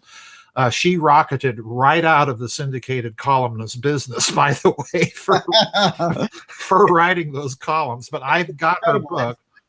Yeah, I don't want to go any further. If the listeners or the viewers haven't watched that movie, go out and watch it. Absolutely. Because the whole Nixon story, based on her conclusions, comes tumbling out during the movie. I don't want to ruin the surprise. Well, I've done a few things in having you come on too, which is I've intentionally not told you about certain things. Yes, I figured. You knew it was coming. I did, but before we do that, can I take a little break here? Yes, absolutely. All right, I'll be right back. Okay. And Joseph, while Joseph is taking a break, Olivia, why don't you give us a few questions floated out there? See what's coming okay, out. well, I'll see if there's a question that you can answer without Joseph. I can answer one or two. Yeah, no doubt about it. Okay. And what's interesting, and I want to point out to everyone, is with the episodes that we have coming up, go to darkjournalist.com and sign up for the newsletter, because what's going to happen there is a lot of times I hear that people on YouTube don't get the notifications and so forward. So what I would do is make sure you get that in your inbox so you know what shows are coming up. I can tell you we have the most powerful spring coming up in terms of guests, in terms of shows, in terms of documentaries that we're going to be producing, and you don't want to miss it. You want to be right on top of it. So if you go to Dark Journalist and you sign up for the newsletter, you get that stuff in your inbox. You know where it's going to be. And if you want more, you can subscribe to the site, but at least make sure that you're in there, because those things not only keep you up to date, but it gives us that reach so that you know what's happening with us. And so Olivia, we've got Joseph back, so we'll get back. Okay. We'll get back into some questions a little bit later. But let's take a quick look at this, Joseph. Let's see what you think of this. This is a letter from Richard Nixon to Donald Trump. Oh, okay. In 1987. Okay. He's talking about his wife, and he says, as you can imagine, she's an expert on politics, and she predicts that whenever you decide to run for the presidency, you'll be a winner. With warm regards. And he says, "Dear Donald." Well, that's familiar. That's pretty familiar. So it made me very curious, as you can imagine. Uh-huh. And it took, it was interesting because people don't like to talk about Nixon and Trump. I think Trump intentionally left him off, even though they had a very close relationship, as I've discovered. Now, you might recognize some of the people in this photo. Let's see if I can get that right. Well, Nixon. Oh, golly, the middle guy I recognize. I can't put a name to the face. The one on the left is Donald Trump. Exactly. The one in the middle at the microphone, I can't. It looks kind of like Senator Moynihan, but yeah, it does. You know who that is? That's John Connolly. Oh my word! Yeah. So Connolly is, as we know, was in the car when Kennedy was assassinated and got a piece of that magic bullet himself.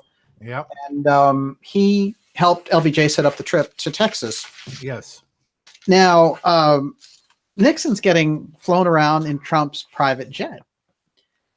And he's giving him all these pointers on the name of the game and, if he decides to run for president, etc.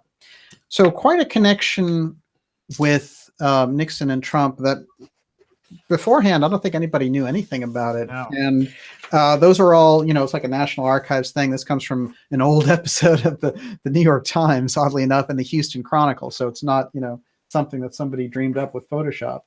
But along with that, and some of the viewers have seen this, but I'm going to show it anyway. This is a dinner list that at the White House. Donovan, little Dornberger. Yes. 1969. Oh my word. So very interestingly, we have this presence of Dornberger, and what I've been doing is I've been tracking this kind of steganography of the letter X as being an abbreviation, a signal hidden in plain sight for when they move this exotic technology around. And I've gone through various things about that. I'm not going to belabor the point too much here. I just want to point out a couple of things and get your opinion on them. In this book, The President and the Apprentice, which is all Eisenhower and Nixon, they go into the fact that Eisenhower has a time capsule, and it's called Project X. And it was hidden at his Gettysburg, Pennsylvania farm for 100 years. Holy cow. I went a little bit deeper on this, and actually the way it's described is interesting too, because in that book, they write, sometime that spring or summer, the president made a handwritten list for Project X, the time capsule located at his Gettysburg farm. Item number 1 was Nixon, which struck me as interesting. And then there was a second book, which is Evan Thomas, the Council on Foreign Relations Newsweek guy, but he did his own book on Nixon and Eisenhower, and he has the same thing in here. President Eisenhower wrote out a list for Project X, all in caps, secret recollection of his presidency to be deposited in a time capsule at his Gettysburg farm. The first item was Nixon. So there's a double win on that. Later, along the same line, I found this, which is an envelope that LBJ left, and it's now in his library, and it's called the X envelope. And it's got something along the lines of 20 pages in there, and the directions on it, which are these there, To be opened. Take it back a bit. Oh yes, Toward you. To be opened by the director, Lyndon Baines Johnson Library, not earlier than 50 years from this date, June 26, 1973. Oh, well, isn't that convenient? Yeah, right. I thought the same thing.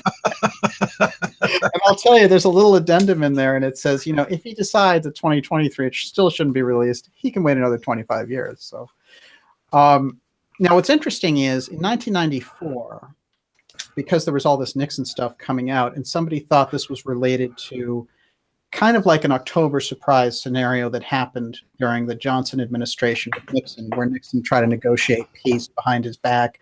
And they said it's all about Madame Chenot and all the rest of it. And they let out one of the letters that were inside there, and it related to, it did mention her and her phone calls, but it also mentioned Spiro Agnew and his calls in New Mexico, which I found interesting. And then in the course of these X's showing up everywhere, I was in touch with Robert Merritt, who was a whistleblower who worked for the Houston plan, came forward and talked to me. And he's somebody who has given us all this information about Nixon placing a time capsule in the White House. Right. And there's a big X with that too, because there's this whole thing about Planet X related to it. So there we go with X again. So, it's interesting to me because we've been running into X over and over again. And I wanted to know, because I know that you've been able to decode these esoteric symbols, these things hidden in plain sight. And I should mention that Dornberger is responsible for the entire X fleet of space planes from X1. And now we're all the way up to using these space planes. And one of the things that came up in relation to this is that Philip Corso mentioned that the those were put on overdrive. And the reason they have the speed records even now, even though they were done in the 60s of going 4,000 miles an hour, is because they were used to chase these UFOs. So how do you feel about X traveling through time as kind of a blanket to hide the exotic technology moving around? I think it's very possible. The reason why being, of course, that the FBI Guy Bannister files, or he was making UFO reports. Yes. When he's up in Idaho, I think it was, before he goes down to New Orleans. Well, he's always filing these UFO reports. At the bottom of the file, it says subject matter X. Right. And, you know, there's your X files. Yes. So, yeah, if this is a designation, it would make a lot of sense. Let me add to that. I listened to a couple of the time capsule interviews that you did with that gentleman. And on the one hand, I'm not completely sold, but there's something about what he says that I think there's possibly some corroboration.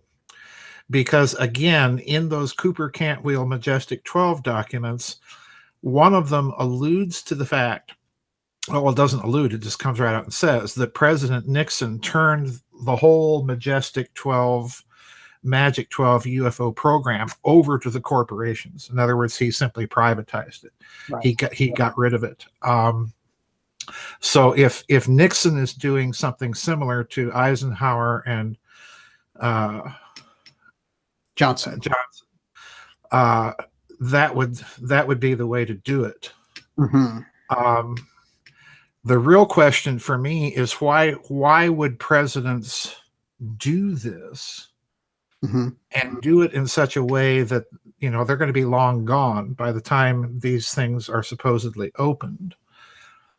My guess is that they're trying to disclose something that they've lost control of, and that they are perhaps having misgivings about. The other thing about X is it's also the Greek letter he. So it could be, there could be another association here that we're missing. I can't think off the top of my head what it might be, but yeah, I think where you're going with this is very possible. Yes. Yeah. And it's interesting because, well, how do you feel about the swastika as X? Could be. Could be. Certainly the heart of the swastika is an X. Is an X. Right. Yeah. Hakenkreuz in German. It's a cross. So yeah, it could be, and it could be an allusion to that. An X would be a simple way of drawing a Balkan cross, a German Balkan cross, and you know, you tilt it on its side, and you disguise it as a letter. So that could be possible too. Yeah, that's a great point. Actually, I found something relating to X, and this is more of the hiding in plain sight thing that I get obsessed with a little bit. But this one kind of cracked me up a little bit. So there was someone involved with the Apollo program, and he was one of these Germans that they took over, and his name was Wentz. And he was somebody who was more in charge of like the launch pad type stuff. So the astronauts knew him really well. And I thought, yeah. Yes. And he really, you know, he had this interesting habit that I found out about, which is that he put X before anything. So for example, when he wrote Monday, April 14th, he put an X Monday, whatever. And he had this habit of using X. And I was going through there trying to figure out what could it be that he was involved in that would, you know, is he part of this Dornberger X that I've been tracking around? And so I found that his book, The Unbroken Chain, had an ISBN number, and at the end was an X, a capital X. And I said, well, I'm sure they use that for a lot of people, but let's see if I can find it somewhere else. And I think you might appreciate this one. This is the Roswell report, as you might remember the Air Force put out. Sure do. And, this is their explanation saying, well, these were crash test dummies and, you know, nothing happened and everyone imagined it. But at the end of theirs, there was a call number. It was ISBN. Again, there's that X hanging out. And now, as I'm going through this, you know, here's the thing that's easy to explain, because somebody could say, well, you know, we have an X designation or whatever. But how about somebody setting up this information and the key players in the UFO file? And when you get into that system, you have to mark it somehow so that people who are in the know can follow this kind of thing. So the steganography it's striking around this. One of the things that gets to me when I think of Dornberger starting that X series, and I think about us going into this, is what you were saying about Oswald and the Mannlicher Carcano versus the Mauser, which was found because the Mauser was found by a sheriff's deputy after the assassination. Right. And he said, well, wait a minute, this thing is a Mauser. And the other guy who was with him said, oh yeah, it's a Mauser. And he owned a sporting goods store. So he knew, and they read Mauser on it. So it was clearly there. So there's that messaging going on. And that's one of those hidden in plain sight things also. Well, the X designation on paperback ISBN numbers, you'll find that quite a lot. Yes. And you'll find it on things that don't have anything to do with this. But if it is steganography, then yeah, its appearance on something related to UFOs, like a Roswell book, X-Files, all of that stuff, that could be a clue. So again, I think very possibly you're onto something here that could be very significant, especially with those three presidents supposedly leaving these little time capsules for people to go on and read. What intrigues me here is that Dornberger would be involved in naming these hypersonic aircraft X-craft. Yes. That to me tells me that if your supposition, your hypothesis here is true, then there's a Nazi angle to all of this that may be part of what they're trying to convey. And the reason I think that may be significant, why would presidents want to, Eisenhower, Johnson, Nixon, want to talk about Nazis? Well, I find it very curious that every president, as far as I know, has at some point made a trip down to San Carlos de Bariloche. Even Carter did so for, cancer treatment, supposedly. Obama did. Yes. Tillerson has been down there in the last couple of months. The only president who did not make a pilgrimage down there was Kennedy. Interesting. Why would that? I understand why it would be, but just tell everyone why that would be a significant place for them to visit. They're being told the way things are. Yes. Now, I should stress that the Eisenhower visit is during the weekend that most ufology thinks that he was visiting aliens at the Muroc Air Force Base in California, where you had that missing weekend where he's supposedly getting a tooth operated on. But you go down to Argentina into the Rio Negro province and talk to Argentines, and they'll tell you, no, he was here. So, take which version you prefer. But I have a strong suspicion, yeah, he was probably down there, flown on one of those X-craft. And, here's the way things are. And again, you've got that military-industrial complex speech, which I think was his warning, as clear as he could make it without getting into a lot of hot water, that he's trying to warn not of just ours, but of something else out there. Right.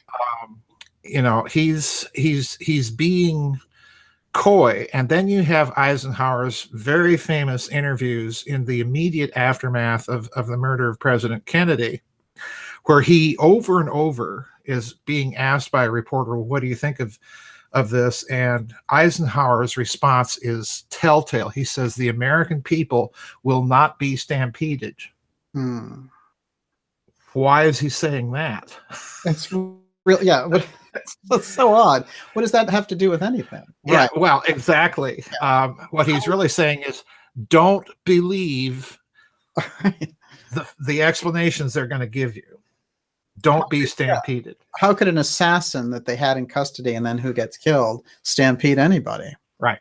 So, he is definitely speaking about something else there. And of course, the peculiar piece is that the man who created the CIA, Harry Truman, in an op-ed a month later to the day, says we need to abolish the CIA the way it sits and do something else with it because we didn't create it to do this. Right.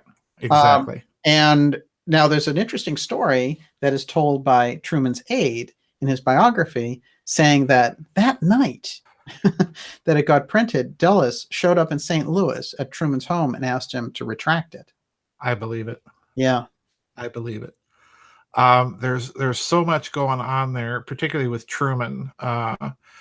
As I recall, he began to regret his decision to create the agency shortly after it came into existence. So yeah, and here's the sad thing, right now we have a bunch of CIA people running for Congress, for the Democratic Party. What does that tell you? Well, they're under assault and they want actual legal representation in Congress. So there's all, like I said before, I think the last time we talked, I'm looking at the Kennedy assassination to 9/11 as one long arc of American history that's all kind of interconnected at a very deep level. And, pictures of Trump with Connolly and, and Nixon is kind of the icing on the cake for that hypothesis. Well, let's use your esoteric vision on this. All right, here's a couple of things. One, X on the stock market is U.S. Steel. U.S. Steel was in the news recently because Trump said, I'm putting a tariff on it. And they freaked out. And he said, well, maybe not Mexico and Canada, but everywhere else. And steel. This is a hardcore piece. Now, there was an attempt by the Podesta people with Clinton to create some kind of a weird sideshow disclosure through Tom DeLonge and this whole thing. And it's been brewing for a while. And, people should understand that they approached you and you wouldn't work with them. Well, I actually said I would, but I left the ball in their court. You've got to give me the information that you want me to work with. And I never heard back from them. So no, I indicated a willingness to hear them out. Yeah, absolutely. And I think in general, the story that they had in 2016 was, DeLonge was getting all this information. This is before he showed up in October surrounded by the CIA. Yeah. A little bit of a different thing. Yeah. Peter Levenda went out there. One of the things I want to point out, and nobody really notices this, in 2015, DeLonge tried this whole thing. And he mentioned, you were mentioned twice in the articles when they were asking him questions about whose work he admired. So he was looking into working with you at that time. He wound up working with Peter Levenda on the secret machines and doing all that. But interestingly enough, that was a different type of thing. Even when I was doing shows at the time saying, that it's a fantasy novel, don't take it seriously. Why are you getting into this? And why is people like George Knapp and Coast to Coast pushing DeLonge is doing all this? Because he was talking then, I'm working with these behind the scenes generals and all that. So it sounded like an interesting thing that was going to happen there, but it needed to be backed up. And by the time he came out to back it up, he was surrounded by Elizondo, Mr. Counterintelligence, and tons of CIA people. I mean, I've never seen so many CIA people on one stage when it related to UFO stuff, because generally the UFO community has learned that they don't trust intelligence officials because they're so responsible for UFO cover-ups. It's a pretty simple equation. But interestingly enough, if we go into that whole sort of milieu of stuff, that operation is a democratic operation. That's Mhm. where it really was formed. And as a matter of fact, I think some of their hesitation with you was the fact, one, that you were going to really ask questions, and two, that you weren't going to kiss up to the idea of Hillary Clinton. Never. That, I think, is a big piece of the problem, Yeah. because I think this was a Clinton operation, Mhm. and the Clintons have shown interest in this before in the 90s. But again, this dangle of the UFO program, the UFO disclosure with these old videos, and now it's the farcical thing with the Mylar balloon and all the rest of it. They're very serious. And one of the things that they're doing is going directly to the media and saying, well, forget about the UFO community who's going to ask questions. We're going to see if the CNN will go along with this, and then we'll play it that way. Now, interestingly enough, Trump, I believe, working off this angle, is bringing these things to the fore. Now he's talking, we're going to do a Space Force. He talked about the Space Corps earlier. He reopened the Space Council during the summer. He obviously is seeing the kind of the lay of the land on this. I think we can, at least in terms of this symbolism of things hiding in plain sight, take at least that steel motion as part of that. Because you could say it's X on the stock market. That, for me, along this line of thinking, using these connections is significant. It could be. And the Trump speech, additionally, I thought was highly unusual. I have a blog, as a matter of fact, coming up tomorrow about that story. Oh, okay, good. Because can we get a preview? Is this? I'm going to give you a preview, so you won't even have to read the blog. But I thought his remarks were very unusual, in that he said something to the effect, we even have a Space Corps, another one, like the Air Force, the Army. Right. Some words to that effect. And I thought, now wait a minute here, Donald. There's two ways to look at this, or to parse this language. And you know me, I love to parse language. but on the one hand, this is clearly a remark that Trump made off the cuff. And when he says, we even have a Space Force, I'm thinking, okay, did he just let something slip? Right. And then he tries to correct or amend his remark almost instantly. He knows that he's let something slip. So he says, we'll have another one. And then he realizes, well, that didn't really help the situation. So I'm going to explain what I mean by saying, like the Air Force, the Army, and so on.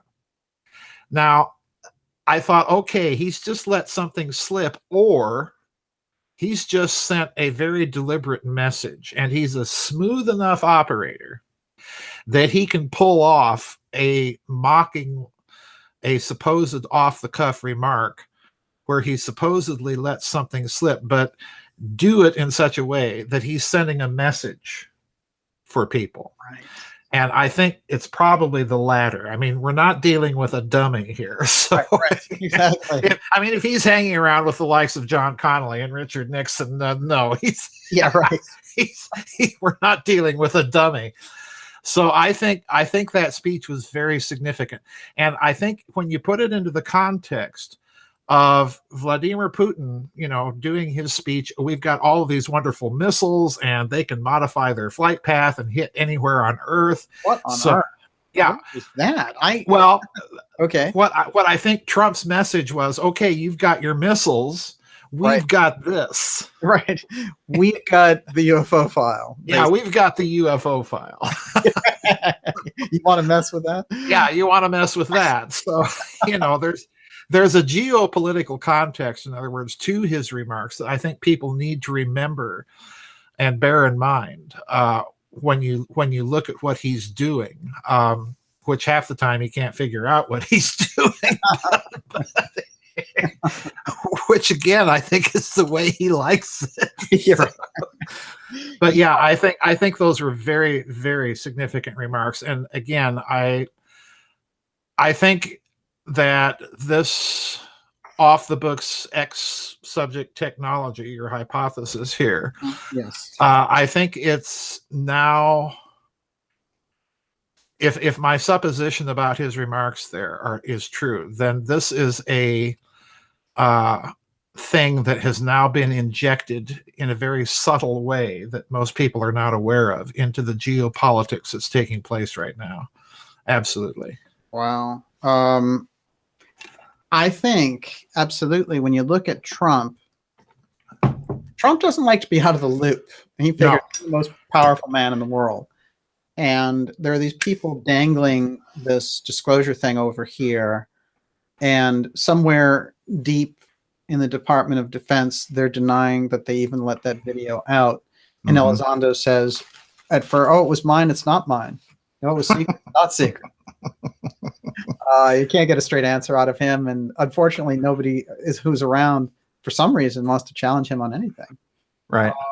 And I'm sure he did a good job with counterintelligence at Kandahar when he was there working that stuff. He can do counterintelligence on us. It's pretty easy. But one of the things that I see in this is there's a track back from this point. That is, again, we've got Russia as a major focal point of antagonism for the deep state now. They have them trying to drag Trump into some kind of battle, although he had expressed that, hey, we can get along with Russia. And they were like, oh, yeah, well, you're a collusion guy. We're going to, we have this whole investigation. We'll take you down like Nixon. How do you like that? So now we find this battle of words. And then Putin comes out and says, like you said, hey, I've got these nukes and I'll aim them at Florida and take, I mean, gee, the conversation's changing a little bit, isn't it? Yeah, it's changing. And like I said, I think Trump, since you mentioned the Clinton Podesta DeLong operation, I think that Trump's remarks were also addressed to that crowd. I mean, if the man is sending messages, then part of the message is, yeah, I know all about this stuff, guys. Right. And, to put the icing on the cake here, Trump didn't just magically sever his own private intelligence gathering means when he entered the Oval Office. And I think this is what people have to remember about the man. He's got ways of gathering information that are outside of the normal deep state command structure. Pardon me. Bless you. So yeah, You're too. that's why I'm smoking like crazy. The weather's changing here, and it's just driving me nuts. Yes. Well, we're heading into spring now, but it's going to be pretty wild. But I think that Trump is injecting some very subtle messages, just like Putin did, into the geopolitical equation here. And you can add to this that Putin has announced that Russia's going to send a probe to Mars next year. All of this stuff is going on. India wants to go to the South Pole of the moon. China wants to go there. Everybody's going to the South Pole of the moon all of a sudden. So something's going on, and Trump's little business about a space force. We even have a space force. And did you just say what I thought you said? Put that into the context of Ronald Reagan's memoirs, where he comes right out and says, oh, I was briefed and we have a space lift capacity of 300 personnel. And, space shuttle capacity at that time was far below that. So in other words, that's Reagan either making something up to get Mr. Gorbachev really concerned, or Reagan is letting out some information of something that really exists or existed at that time. That's a capacity way beyond the public space program. So there's your secret space program. Right, exactly. And the secret space program character seems to be this Nazi aspect. That's the character that it seems to be taking on. that's the big issue, I think. Mhm. You know, I could have called this episode Nazis in Space. We're going right there. And I'm going to get us there even faster because there's a Rockefeller aspect in this. And I've learned so much about the Rockefellers from you that I think you're going to appreciate this. This book, Prospect for America. Uh-huh. And this is a book from 58, the Rockefeller panel reports funded by the Rockefeller brothers. And they brought in some of the best experts to put this together. And it addressed things like racial equality, military preparedness, foreign policy, education, all the great things that the Rockefellers are known for. Interestingly enough, I've been tracking this stealth archive idea, just like the letter with Johnson. You can get to it, but you can't see it. These special studies groups and the special studies projects for the Rockefellers, 4 of them were never released to the public, and they were the first 4.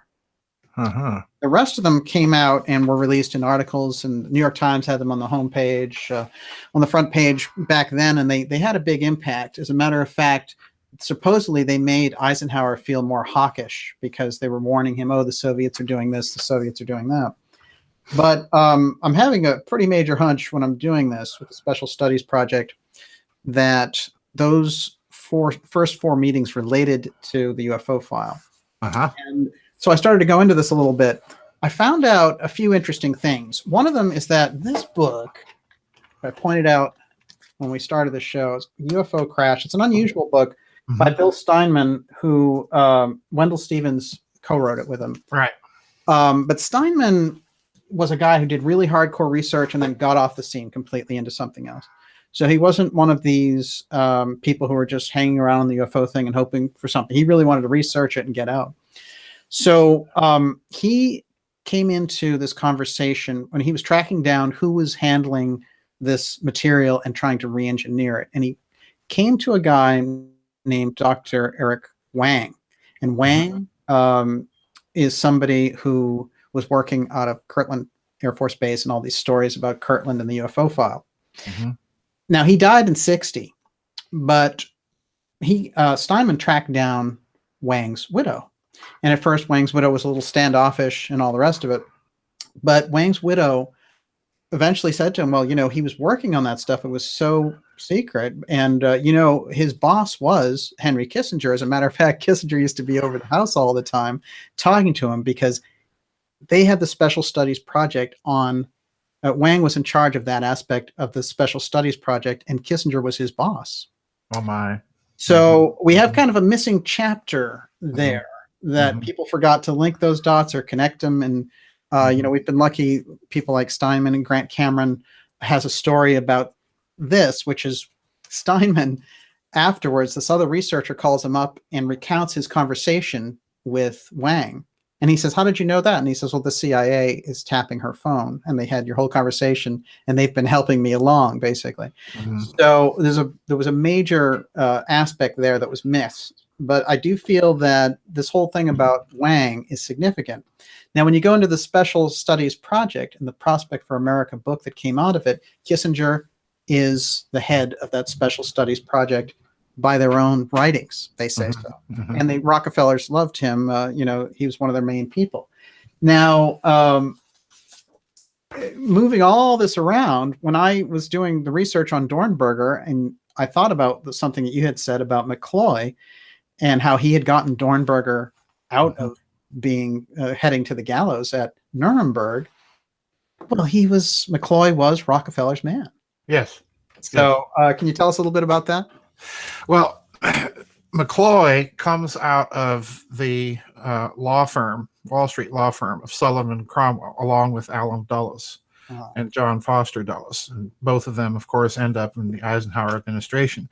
That law firm has very, very strong connections with the Rockefeller family. I mean, it's been tight, you know, for quite some time. And you have a number of other connections of McCloy to the Rockefellers because Sullivan and Cromwell handled many of the licensing and patent agreements between Standard Oil and IG Farben. And of course, McCloy was IG Farben's American counsel. Wow. So in other words, if there's a pipeline or a conduit of information about some of these technologies that is being fed through private channels to the Rockefellers, my guess is that it's going to come through Dillon and Reed, not Dillon and Reed, Sullivan and Cromwell, via McCloy and Dulles and people like that's connections with the German side of the equation, because there's nothing that's happening in Nazi Germany that IG Farben doesn't know about, and that includes, you know, secret research and all of that stuff. So if the Rockefellers are interested in the subject of UFOs, I strongly suspect it is precisely because they have had some sort of private pipeline about all of this Nazi tech. And the other reason I think that we can feel confident in making that assumption is because during World War II, Franklin Roosevelt's intelligence advisor for South America is none other than Nelson Aldrich Rockefeller. Wow. And he is a close advisor to President Eisenhower after the war, and he still has his fingers in that Latin American pie, big time. So in other words, I think you have to look at, they probably had some sort of knowledge of, not maybe complete, but pretty secure knowledge of whatever it was those Nazis down there are up to. Why? Again, Martin Bormann and his check that he writes over his own signature. Right. Where's the bank that he's writing on? Manufacturers Hanover and Chase Manhattan. Wow. So in other words, yeah, the Rockefellers have a pretty clear picture of something going on down there. And they're happy to do it. Nazi loot is something they have a nice relationship with. Sure, you know, secret reserve, that's a banker's dream, you know. Let's just clarify that, though, because the thing about Bormann there, which is very interesting, who was basically the second in command for Hitler and had that incredible, you know, reputation as completely cold-hearted Nazi leader, he supposedly died in the official record. You know, there's a few different ways that he died, but he died right during the end of the war there. And but he turns up, interestingly enough, when that check was written. And what was the check written and cashed over his signature? I think it was the early 60s, because Paul Manning mentions this in his book, but he does not give a date. But my guess is because his book is being written in the early 60s or 70s, it may be, after Ladislas Farragut comes out with his book about Martin Bormann. My guess is it's probably 60s. And you would ask that because it's at some point I recall somebody mentioning that it may have been 1967, but my memory is so sketchy there. I have not been able to track down an exact date for that. What he does state is that check was drawn on accounts at Manufacturers Hanover, Chase Manhattan, cleared through Deutsche Bank in Buenos Aires. He gives specific information about it, and it's over his own signature. Incredible. Yeah. I think this Rockefeller aspect with the South American post-war Nazi thing has not been investigated well, except by you. I mean, you've gone in there and looked at this. One of the things I found out about Kissinger, trying to figure out how does he relate in any way to the UFO file. Well, we got that big breakthrough through Steinman's book. But what I think is interesting is I said, well, there has to be something in his own career that would go through it. So I went through and I couldn't find anything, but I found something that he was on the board of something called Gulfstream Aerospace. And that interesting. Oh, you're kidding me. No. And that General Dynamics took over Gulfstream. But I did find here that the X-54 was made by Gulfstream. Yeah. Yeah. So Now, one of the interesting things about Kissinger is they wanted him to head the 9/11 Commission, and he got cold feet because they said you have to disclose all your business relationships, and he said, "I'm out of here." Mm-hmm. So when I was looking, you can imagine the kind of business relationships someone like Kissinger has. But Gulfstream Associates, the continuity of the X, the exotic technology, Kissinger, and the Rockefellers. This is an interesting chapter that has not been adequately explained. No. And the Rockefeller aspect, I think, could be explosive. I think it could be too, because go back to that bit of information I disclosed in Covert Wars and Breakaway Civilizations, when Richard Bissell is tasked by Alan Dulles to oversee the development of the spy satellite program. Yes. And at one point in the development of this, the Rockefeller family steps right in and says, well, we will fund the backup camera system privately out of our own funds. So in other words, what they're doing is they're buying access to any satellite intelligence. Fantastic. Yeah. Wow. So I don't put it past them at all. Well, you must be kind of a wizard because, of course, the book that I have here is your book that mentions that. And the section that I circled for tonight was Spy Satellites, Nuclear Weapons, and UFOs, which is one of the best chapter names that there can be.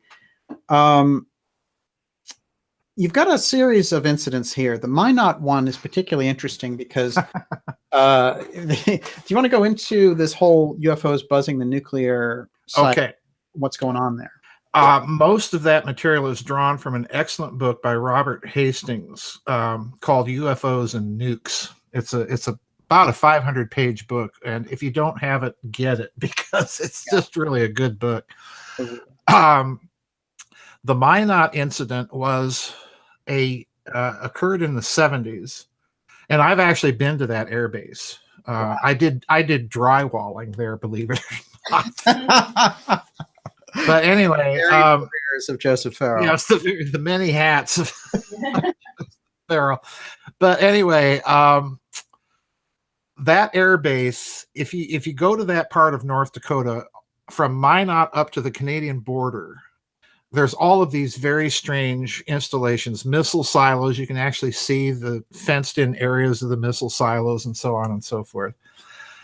But a UFO supposedly showed up at the Minot Air Force Base.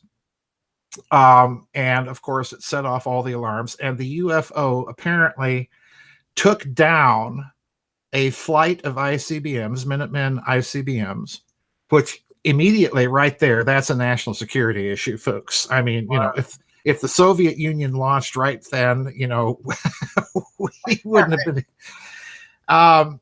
It took down a flight of UFOs, or pardon me, a flight of ICBMs. And then after the flight was restored, they discovered that the targeting information had been altered remotely by the UFO. Wow. And the really interesting thing about that incident is that the Air Force contacted the Boeing company to come in and see if they could reduplicate those effects. And interestingly enough, the Boeing company was able to do it. Oh. So what does that tell you? It tells me that we may not have been dealing with an extraterrestrial technology at all, that someone is testing a capability. Now, a similar incident happens inside the Soviet Union in 1982 during the wonderful era of Andropov, and an entire Soviet flight of ICBMs at Bielogorodice in the Ukraine began the launch countdown. Wow. And, the Soviet crews are not to coin a pun, going ballistic here. Right. trying to shut this down. Unbelievable. Yeah, and of course, you know, the UFO eventually turns off the launch sequence, but you know, Thank God. thank you for that. But anyway, you know, it just is, if you want to send a message, that's the way to do it, you know. So again, is that a national security issue for the Soviet Union? You betcha.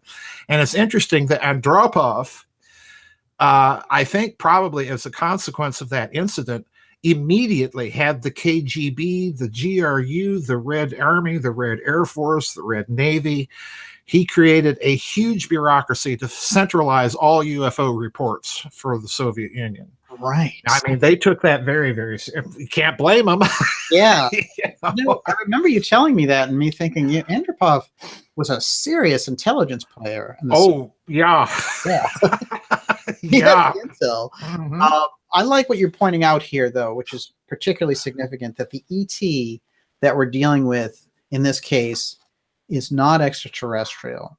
In these cases, this is an extraterritorial Could be. force. Yeah. Yeah. Could be. And I don't rule out ET. I'm just saying if Yes. Boeing is able to reduplicate aspects of this phenomena, yeah, then that means the technology is not all that far advanced. But what it also implies is you have a remote, please hear me now, because now this is coming out on the internet as common knowledge stories. Mhm. That implies a remote sensing capability to read and analyze a complex integrated electrical circuit and alter the programming in it remotely.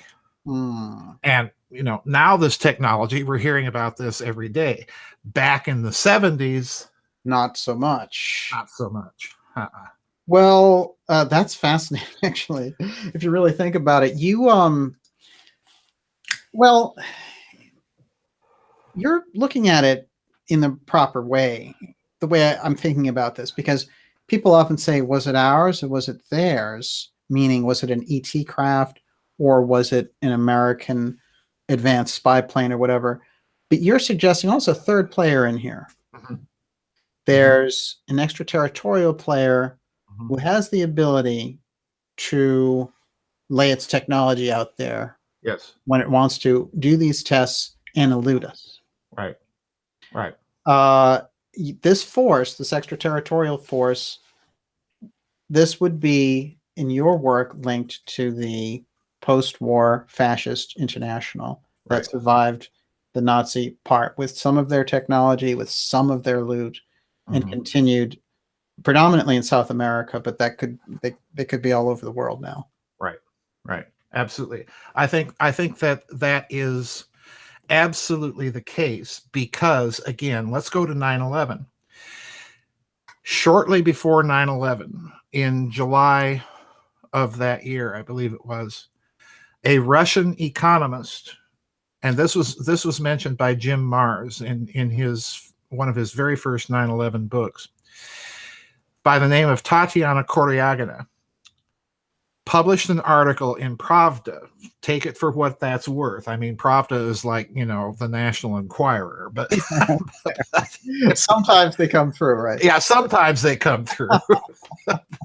It's kind of hit and miss, folks.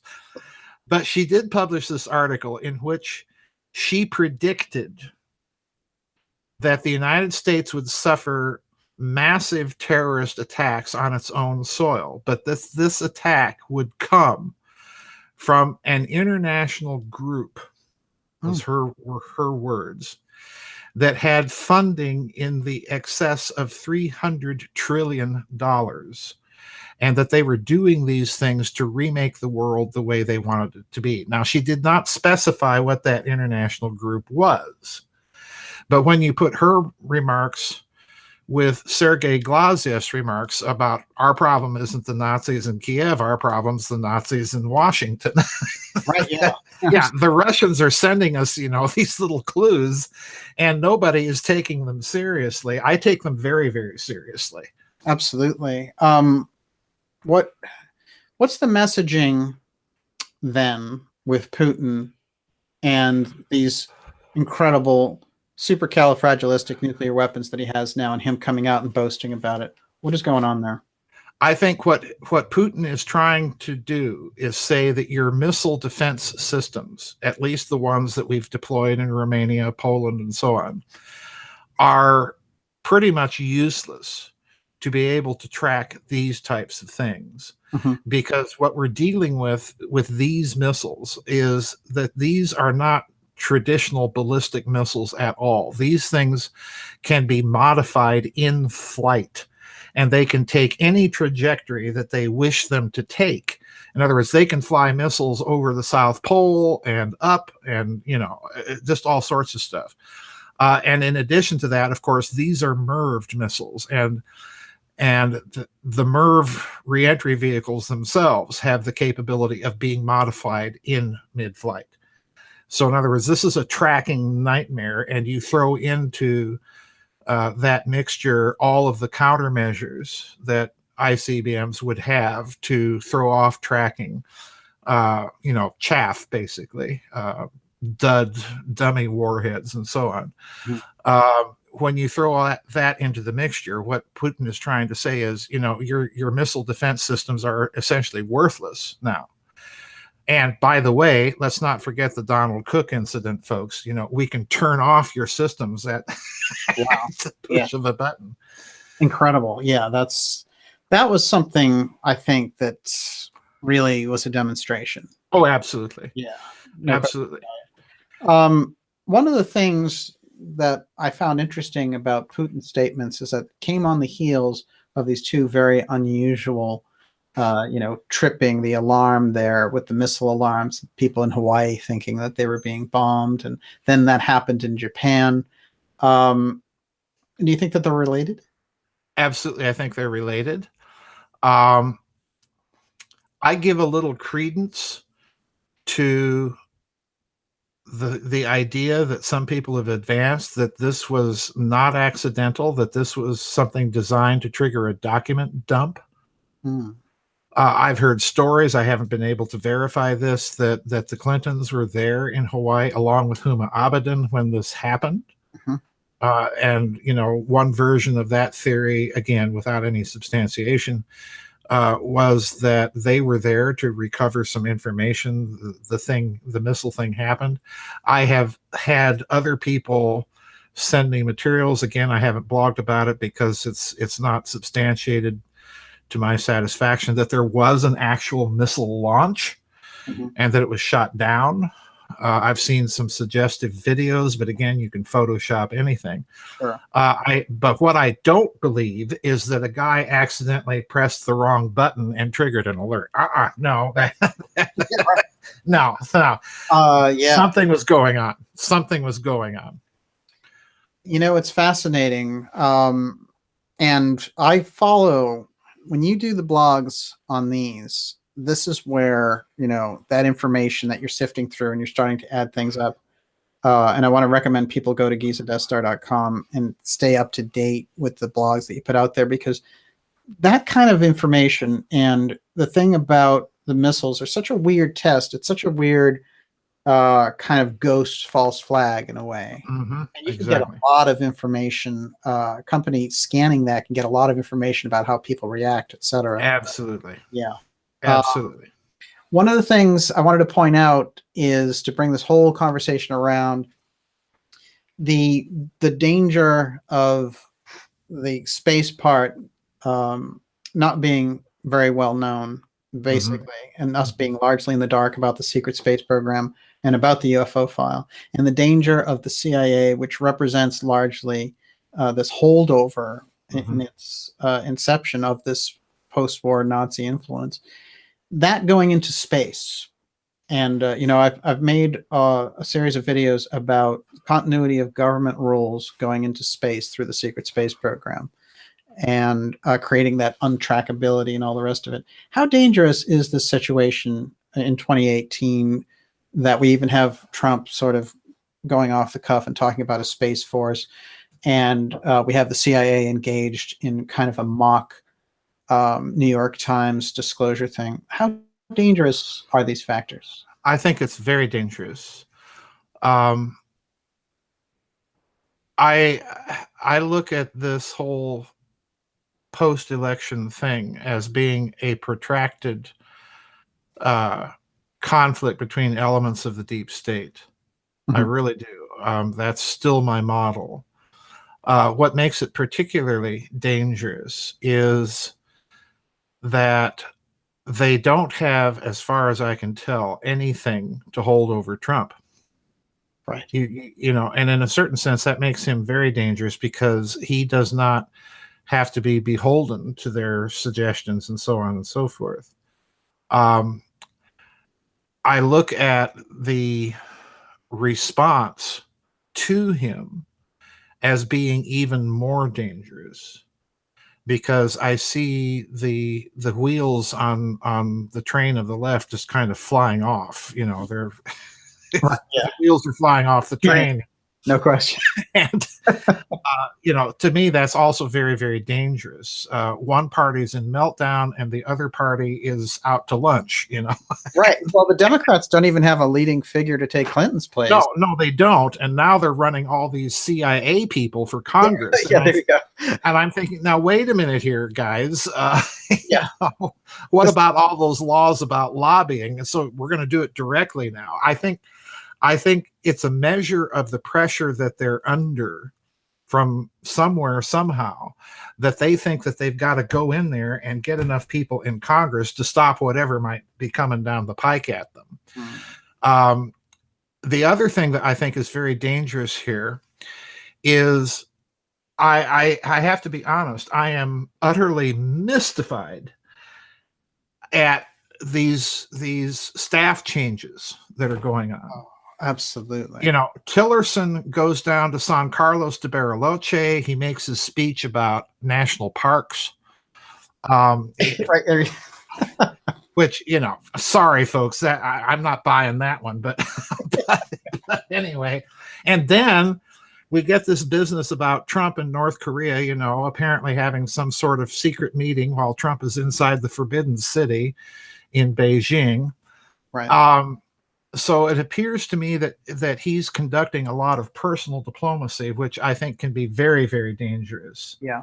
And very destabilizing, because if you're a country like Russia and you've got all of this nonsensical anti-Russia phobia in the media in the West right now, and then you're looking at an administration in Washington that doesn't appear to be very stable, and which is under a lot of attack and assault.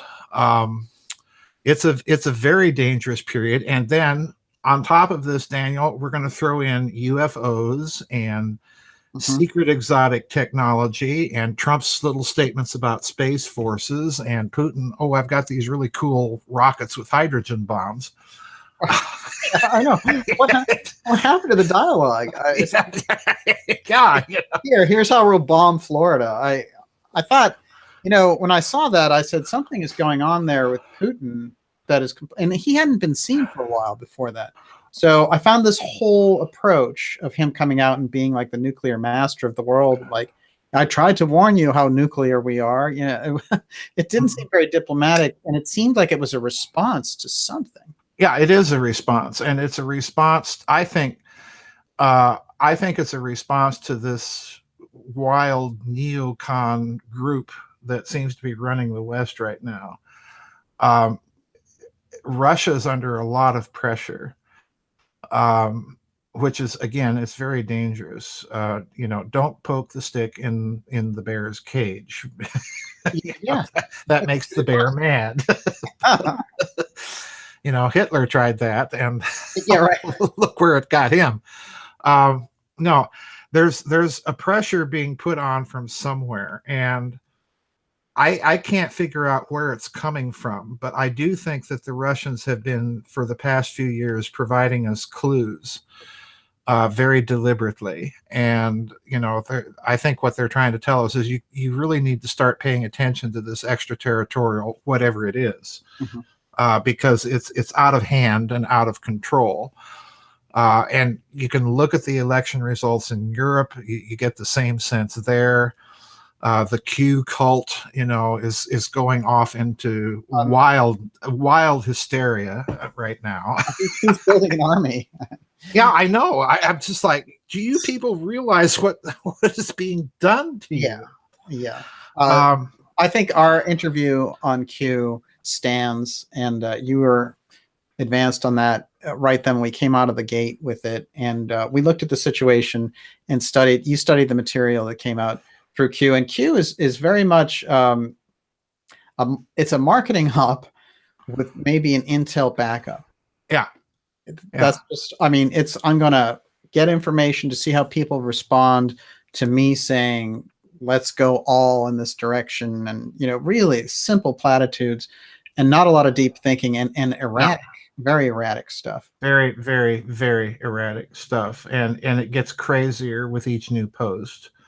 And, it's a cottage industry now. There's so many people hanging on every little word and trying to parse what it means. And then came the Angela Merkel revelation that, you need to look at her. And, that stuff has been out there on the internet for years. Yeah, right. And people are fawning over this, like, oh my God, she's Hitler's daughter, You're right. What's next? They're going to say that there's more than one shooter in the Kennedy assassination. Like we don't know this, folks. Excellent point. I do want to take us back before we're going to take some questions because some great ones have come in. Sure. But before we get there, I want to take us back to the real clash some 50 some odd years ago now between Kennedy and the deep state over the UFO file. It's the last real battle over the UFO file from the presidential edge where he maybe had a chance of winning. Right. And bringing it back under the fold. Kennedy's moves before his assassination saying, I have basically a pretext for you to give me all that information as we're going to do this thing with the Soviets. And by the way, CIA director, by the way, NASA administrator, give me all the high threat cases related to UFOs. Right.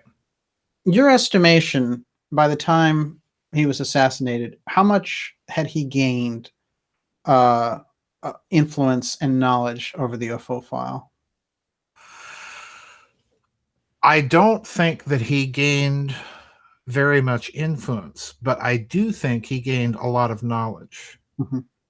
I'm even willing to entertain the idea that he did that to not just get UFO information to pass on to Khrushchev, but that he was also doing this to find out, a classic dye the waters operation. He was trying to figure out who's talking to who is in this network that has access to this stuff. And simply by dint of whatever the CIA did pass along to him, or that NASA passed along to him, or that the National Reconnaissance Office, anybody that might have access to UFO files, by dint of what they were showing him, he was probably able to assemble a basic, fairly clear picture of the structure of the deep state that had to deal with that. So I do think that he had some knowledge of it. I think in the course of that, he probably realized, like Eisenhower, that this thing was out of control, that this thing had become a life unto itself, and therefore it was threatening to the national security over the long term. I do think that he had a clear enough picture to come to that conclusion. In other words, he came to the conclusion, I don't have any influence over this at all. Yeah. That's a great realization. His assassination largely owed to two factors, but I want your opinion on this. But as I see it, two factors: the incursion into the UFO file from the presidential level, right, and the threat to abolish the CIA. I think that's part of it. I think definitely those two factors have to rank at the top of the list. I think the other factor is his approval of issuing about $4 billion worth of United States notes. He just utterly bypassed the Federal Reserve. Right. Totally and completely. Yes. And what that did, I suspect that Kennedy because of Truman's decision to put the National Security Council in charge of this hidden system of finance. I suspect that he knew about that, and that this move of his was perceived by them as a threat to that system, and therefore to that whole UFO secret research, secret space program thing that they had going on. Wow. Yeah, it is. It makes sense. It's because there's an urgency behind eliminating him, and the Federal Reserve notes aspect has always been intriguing, because the suggestion there is I can bypass your system. Right. Yes. Is a crucial. I mean, he really is saying I'm independent. Right. And we will move. Right. The UFO file, his incursion into it. It seems like he spends 3 years trying to get his hands on it. Yes. And we all know how that ends. It is fascinating. And I think the crux really, when we're looking at the UFO issue now, is to understand the battles that have taken place over the file at that presidential level. And if we get a handle on that, if we can understand how the technology moved and how the programs moved, and if there is a trail, if we have dialed in through looking at this X theme that shows up over and over again in extraordinary ways and in minor ways, we might be able to unravel where the UFO file is now. Where does it result now? It's important to that thesis to recall that Kennedy issues his directive to the CIA to begin vetting those UFO files and turn it over to him. Right. The timing is important. Yes. Because that occurs in the same approximate time frame as the Bay of Pigs. Right. So in other words, something, to my mind, made Kennedy think, and again, you've got to remember, he's coming off the Eisenhower administration, the whole U2 thing, Francis Gary Powers, Richard Bissell's involvement with that, Richard Bissell's involvement with covert operations like the Bay of Pigs, Richard Bissell's involvement in the spy satellites. That timing tells me that right there, that Kennedy's beginning to connect some dots between covert operations, exotic technologies, and so on and so forth. He's inherited all of this from President Eisenhower. Mm-hmm. So yeah, I think you're onto something there. I would just say, look at the timing of when he starts doing this. It's very early in his administration that he wants those UFO files. And I suspect, again, that it's President Eisenhower that may have kind of steered him in that direction. Well, it's fascinating because the messaging is one aspect. The timing gives you the picture. Yeah. And things in context. Yeah, it's crucial. Yeah. Fantastic. Jeff, is absolutely incredible information. Let's go. We have a lot of people lined up with questions for you. Sure. Let's dive into some of them. Can I take a little break before we do? Yes, absolutely. I've set aside the night, so I'm good for questions, but you can't go drinking tea all day and keep it to yourself. So hey, that's pretty healthy. Yeah, I'll be right back. Get going. I didn't even show him Nixon's pyramid. Here it is. So, Olivia, how are you? Question just for you. So, would you have you ever asked Richard Doty for an interview? Well, Doty's come out and done interviews with Linda Moulton Howe and some other people, and I just don't know. A guy like that really doesn't let a whole lot out, and it's tough to trust what he says. So I'm not sure it would have a whole lot of, unless he wanted to come forward and say, well, I haven't said this before and I'm letting it out. I couldn't see him really adding much to the conversation. One of the things that he said in an interview was that, basically some of his sources were people that he would give $50 to spy on the UFO community, and intelligence doesn't work like that. So, it wouldn't be my first choice. Can we talk about Kissinger for a second? Yes, please. Okay. So Mark Petrie says, remember that Henry Kissinger was in the 101st Counterintelligence Corps at the end of World War II that captured and debriefed General Galen. Henry Kissinger was the translator. That's true. Well, it's pretty interesting. Fritz Kramer, I think, is somebody, if we're going to really look at Kissinger, and this is something that, Joseph brought up Mae Brussel earlier, and there's a whole stack of incredible shows that she did tracking Fritz Kramer and his influence on Kissinger. And guess who the other person was that he discovered? Alexander Haig. So Kramer is absolutely crucial. He only recently passed away, and he was 103. And there he was at Harvard, a stone's throw from here, wielding all that influence. And he was the classic monocled German wizard behind the scenes. Joseph, I wanted to show you this before we got into the questions. Sure. Something called Nixon's Pyramid. You were talking about Minot, and that's yep. There it is. I've seen that, actually. Now, doesn't it? I'd never seen it until I had gone deep into the Nixon research, and looking at it, it looks to me like Giza, basically. Yeah.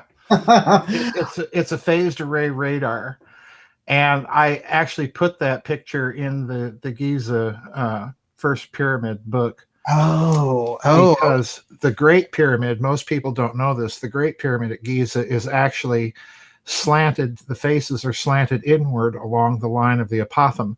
So in other words, all four sides of the Great Pyramid are dishes. Right. Excellent point. I never knew that until we did our pyramid interview. And I think that we can do, by the way, a show just about the pyramid. and my nutty hypothesis. This is as close. I mean, that, and because we've done a lot of shows, and, the shows are so, I have people going back and telling me from 2014, they were like, oh, I just discovered this one. It's the most incredible thing. And this 4 years ago, we've done the shows and you've laid out the information. One of the things I found really fascinating is your core hypothesis about the Giza Death Star. It is something that is absolutely mind blowing. And I think we should do a show just about that at some point. Sure. Yeah, absolutely. Olivia, you're up. Okay. And, has Joseph seen Hunting Hitler? And if so, what did he think about the series? I have not seen it because I do not have my cable television hooked up. I refuse to watch any of the lamestream corporate controlled media anymore whatsoever. Good. I am familiar with the basic hypothesis, and what it strikes me as, Olivia, is an attempt by the powers that be to regain control of the narrative. And they're doing a piss poor job of it because they're not really doing a whole lot of good in-depth research.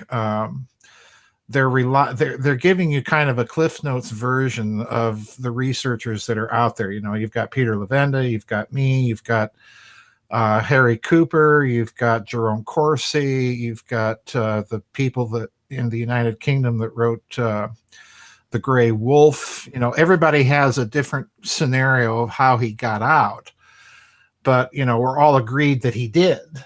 What also bothers me about what little I know about that series, Olivia, is that it doesn't go very much in depth into this post-war Nazi structure that is conducting its own research, that is tremendously well funded, that's running its own covert operations, and so on. They're completely leaving this out of the picture. So to me, it's kind of a limited hangout position. Absolutely. Okay. Hugh Hoyland asks, is the goal of the international Nazis still racial in nature? I think, yes. I think to a large extent it probably is. Although you find, if you study this structure, you find different aspects of it. Some parts of it have kind of morphed into this Nazi religion. I don't know how else to describe it. It's just very bizarre, and it's blended with Eastern mysticism and so on and so forth.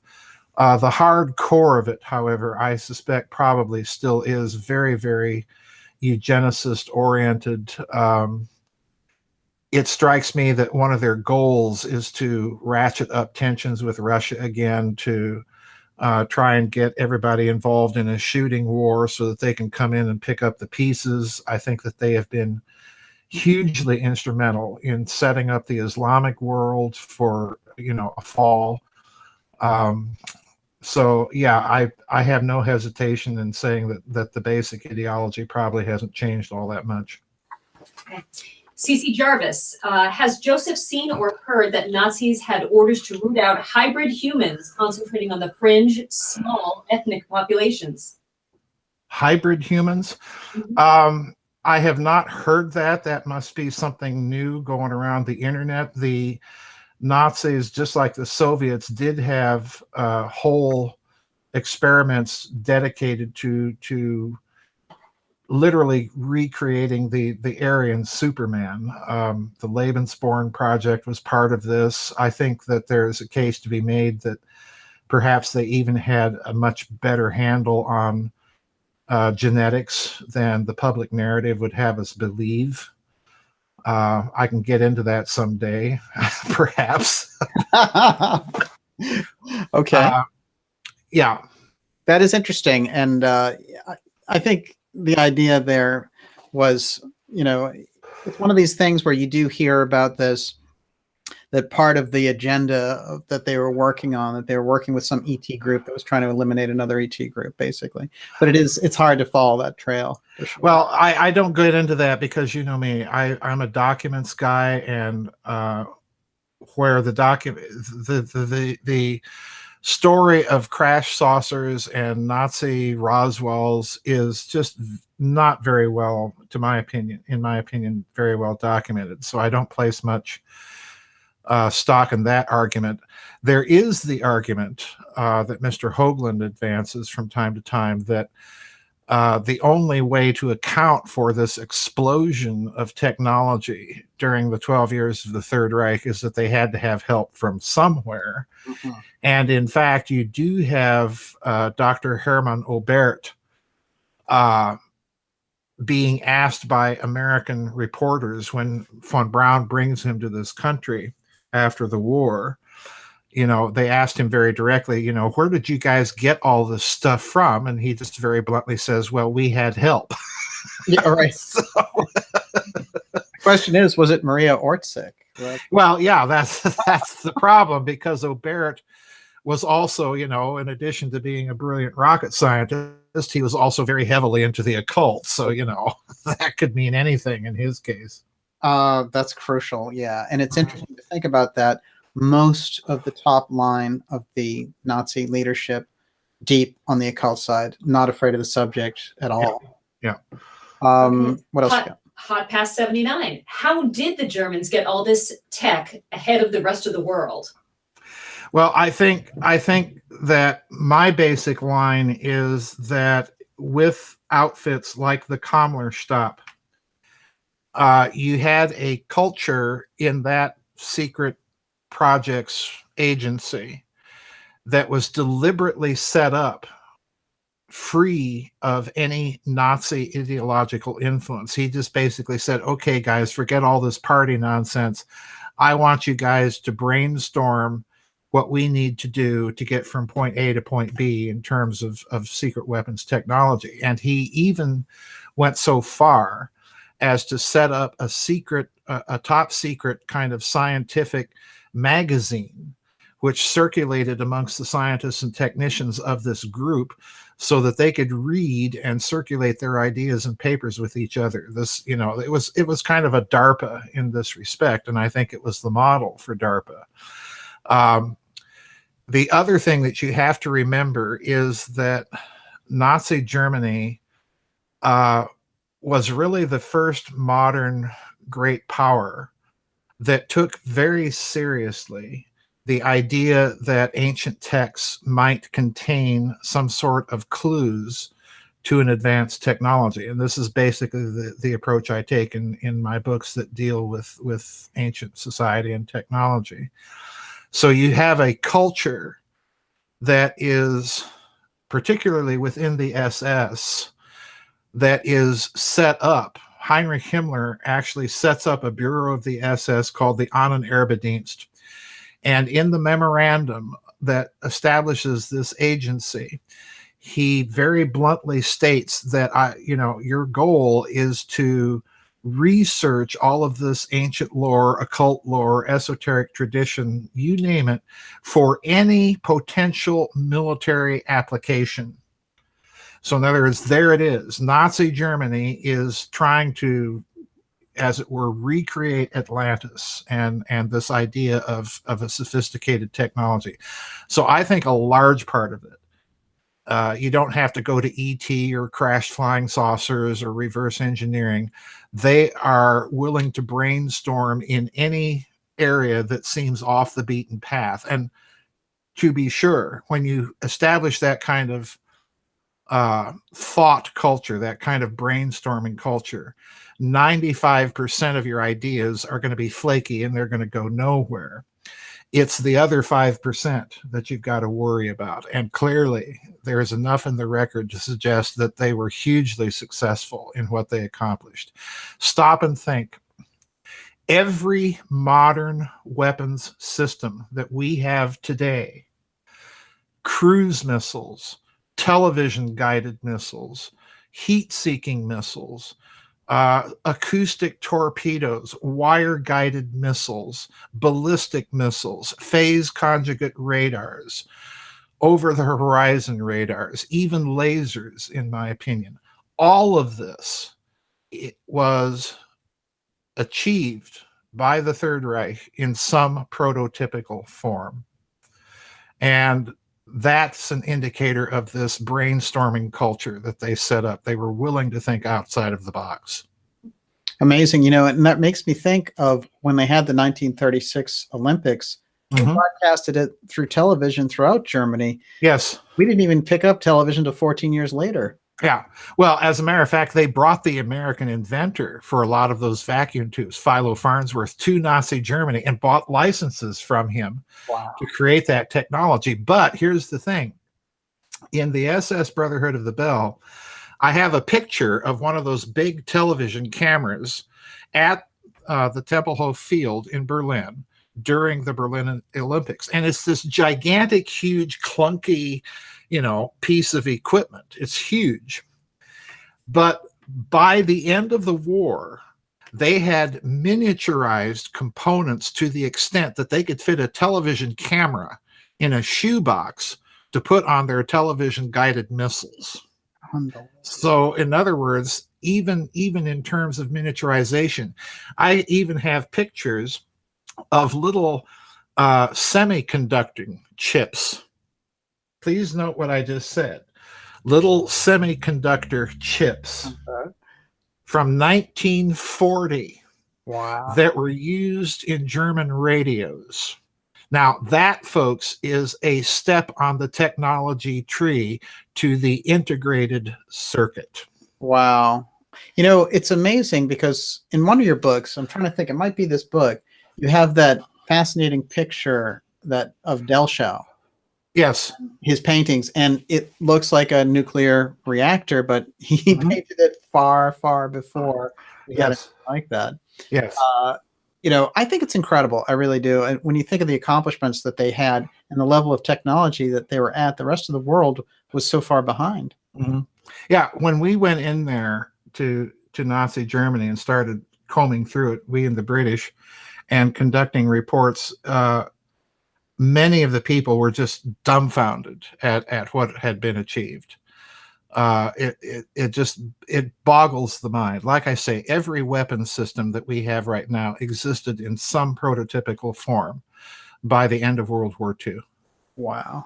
Incredible. Okay, you're up. Okay, if we stole the Nazis' best scientists and Germany was so far ahead of everyone else pre-World War II, how did the Soviets get to space first? Well, like I said before, at the end of the war, the Soviets recovered a lot of the middle echelon people, hundreds of people that were able, from Germany, that were able to reconstruct the blueprints, the documents trail, and everything like this. And Sergei Korolev, who was put in charge of the Soviet missile program and, of course, the Soviet space program, he actually took over. The Russians have those very peculiar looking boosters where you find, several boosters kind of clustered around a central booster. That was actually a wartime German idea. So in other words, what happens is the Soviet program is jump-started by all these German technicians, and Korolev did essentially what Kammler did. He freed them to do their thing and train the Soviet scientists and technicians. And when the Soviet scientists and technicians were sufficiently trained, unlike what happened in this country, the Soviets said, okay, fine, we've learned all we can from you, goodbye, go home. and they literally sent them back to Germany. Wow. We kept them on. Yeah. Right. We didn't learn the lesson as well. Yeah. They were able to kind of infiltrate their character into right. Yeah. Exactly. As a matter of fact, something that you pointed out to me is that they actually rebuilt their command structure once they got to America. Oh yeah, the Nazis. Yeah, this was a cause of concern that happened shortly after Roswell, incidentally, when the U.S. Army reopened a lot of the counterintelligence files on some of these Nazi scientists, because they discovered that the Nazis had duplicated the exact same command structure that they had in Germany over here inside of the American missile program. And here's a little clue for you folks.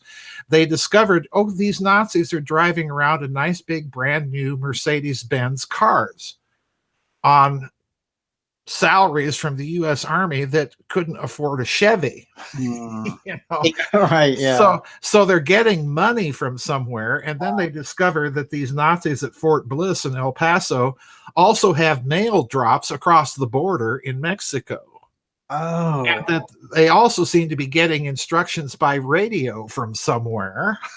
That's so interesting, because when I was reading the biography on Dornberger, when he left, basically, he went to go live in Mexico when he left America.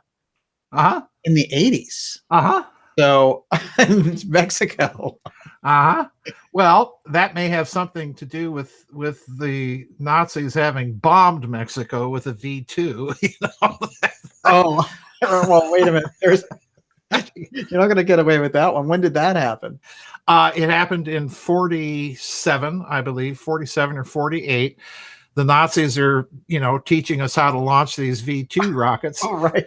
And for some reason, one of these rockets went haywire and landed in Juarez, Mexico. Wow. Blew up, of course. Wow. And the other thing that was happening is that they were sending up these V2s over New Mexico with cameras in the nose cone, that during the parachute descent, the camera would be clicking away, and the U.S. Army guys would go out to try to recover these cameras. No camera. Huh. Wow. So I think these Nazis are clicking away and taking the cameras and shutting them down, through Mexico down to San Carlos de Bariloche, probably. And doing, photo reconnaissance analysts. I mean, these guys were, it sounds like I'm making all this up, folks, but I assure you, I'm reporting on research that other American authors, have uncovered. It's just unreal. What? One quick question: why Huntsville, Alabama? That didn't come to the What on earth was happening there? Good question. I've never been able to figure out why or how NASA made the selection for these places. But I suspect in the case of Alabama, particularly at that time, with the extreme segregation that you had in the southern states at that time, that this would have been right up the Nazis' alley. Oh, absolutely. Wow. Okay, I didn't even think of that. Excellent point. All right, what else you got? Okay, please ask Dr. Farrell what he means specifically when he says that the presidents that visit Bariloche, Argentina, are told, quote, the way things are. Right. I mean specifically that they go down there and they're told, okay, we know this and this and this because we have our people inside your intelligence agencies. We know this and this and this from your satellite reconnaissance. We have these files on you, those files on you. In other words, they're given their marching orders. That's what I mean. Now, in President Carter's case, when he went down there, he went down there after he had just been diagnosed with cancer, and he came back and it was in full remission. So, draw what conclusions in other words, he was no longer president. Now, when Obama went down there, what I find extraordinarily interesting is that President Obama took with him a bunch of NASA people to San Carlos de Bariloche. Now, to his credit, Obama didn't fall for the storyline that he's going to give a speech about national parks in Argentina. That was the Tillerson line. But we were told that this was because Argentina wanted to get in on the space race, and we were concerned about Chinese presence in Argentina and their space program, yada, yada, yada. Again, San Carlos de Bariloche was a major hub for this post-war Nazi international and for some of their research. So again, I'm not buying the public explanations, because that area of Argentina to this day is heavily populated by German Argentine families that have an interesting history. So that's what I mean. Wow. Okay. No name. Please ask Daniel and Dr. Farrell their thoughts on astronaut Scott Kelly's DNA being changed by 7% after being on the ISS for 340 days. I am wondering if the 7% alterations of Scott Kelly's DNA were enhancements, and what, if anything, it might have to do with what actually happens to humans when they die. It is fascinating, but in terms of actually addressing the DNA aspect of that, I'm going to leave that to you. Oh boy. Well, it just so happens to whoever asked that question that I blogged about that on my website a few days ago.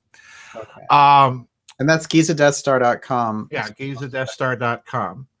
And there's a search engine there. You can just search for Kelly and it should pull up that article. I don't remember right off the top of my head what the title of the blog was, but let me put it this way.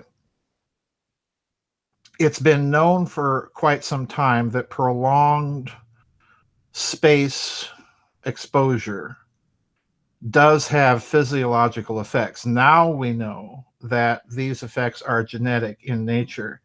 And interestingly enough, what appears to have happened in zero gravity is that the telomeres on Scott Kelly, the astronaut that went up to the International Space Station for several months, they lengthened. And of course, that's very interesting because aging is thought to be related to the decrease and shortening of length of those telomeres on cells. So in other words, he regressed. In other words, his body grew younger, so to speak. We don't know what the other effects are. Now, here's the rub.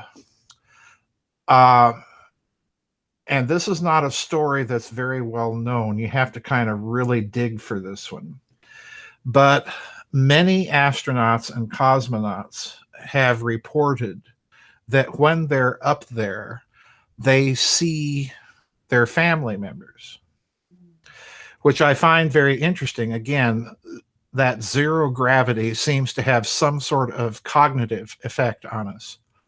And it's very interesting and intriguing to me because there are ancient traditions that there is a kind of quarantine zone around the Earth at the orbit of the moon, where in some of these traditions, this is where the souls of the blessed go. And in other traditions, this is where the souls of the damned go, depending on who you read. But they're all agreed that there's some sort of quarantine zone out there in space. So we may be just at the beginning of uncovering the scientific bases for some of these ancient ideas. Wow. And you know what that makes me think of is there's almost kind of arbitrary statement in the Old Testament at a certain point where it says, well, God's sort of looked down at things and was like, I'm going to shorten their lifespan from 900 to 100. Yeah, yeah, exactly. Yeah, there's all sorts of interesting things about age spans. Wickedness there, but yeah, that's the excuse. But it's a little odd, isn't it? The oldest person in the Bible is Methuselah. I think that's 967 years, and of course he's a young pup when you compare the lifespans in the Bible of some of those patriarchs to, say, the Sumerian Kings list, where you have people living tens of thousands of years. Frankly, I'd get bored, but I can't resist asking you about Ezekiel and Ezekiel's wheel. And just to kind of the walnut version of what you think is going on there, because some unusual things out there about it. For example, it's a Casey reading where they ask him, what did the Atlantean technology look like? And he said, well, this is something that Ezekiel described at a much later date, and just sort of leaves it there, no follow-up. What do you think was going on there with Ezekiel's vision? I think you could make a case that he's seeing a technology. Yeah. And reporting it in the best way that he knows how. You have a lot of indications of that sort of thing going on in the Bible. The Ark of the Covenant and the way it's made, it's a capacitor. Yeah, right. Excellent. You have the stones in Lucifer's crown. And even Lucifer himself, described in the book of Ezekiel, there's a phrase that is very vivid that says, thy tabrets and pipes were made perfect in thee. And tabrets, well, that's an Old English term for membranes. Pipes. Well, you could be describing a physical organism there. Mm-hmm. Or that language would also be appropriate to some sort of machine. Right. So, even descriptions like that, you have to kind of scratch your head and wonder exactly, what are they trying to get at with this language? And again, you find similar language about possible technological things and things like the Babylonian Enuma Elish, and certainly the so-called Epic of Ninurta. Mm-hmm. There's all sorts of this stuff everywhere you turn. It's interesting. I think that you've done an excellent job of picking out the technology and the oddities in those ancient texts. And I always see them in a different way when I view them through your work. Well, thank you. And please don't get me wrong, folks. I'm not trying to suggest that this disproves God or anything like that.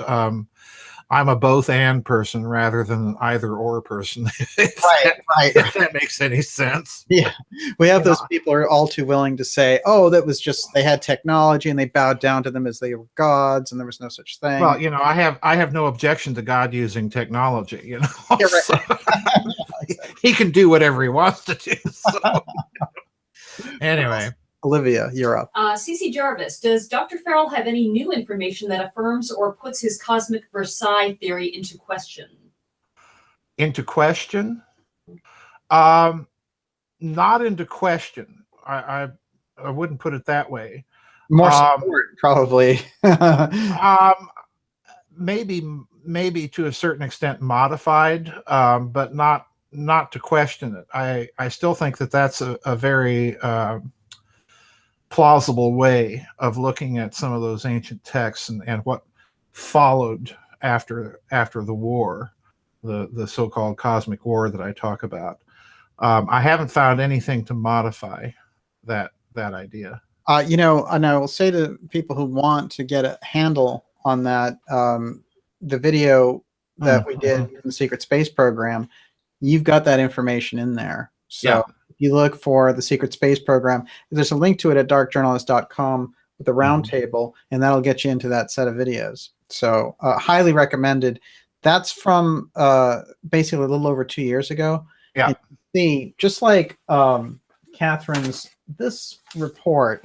Yeah. I mean, this they still haven't caught up to this thing. No, they haven't. It's amazing. The headlines barely starting to touch at this.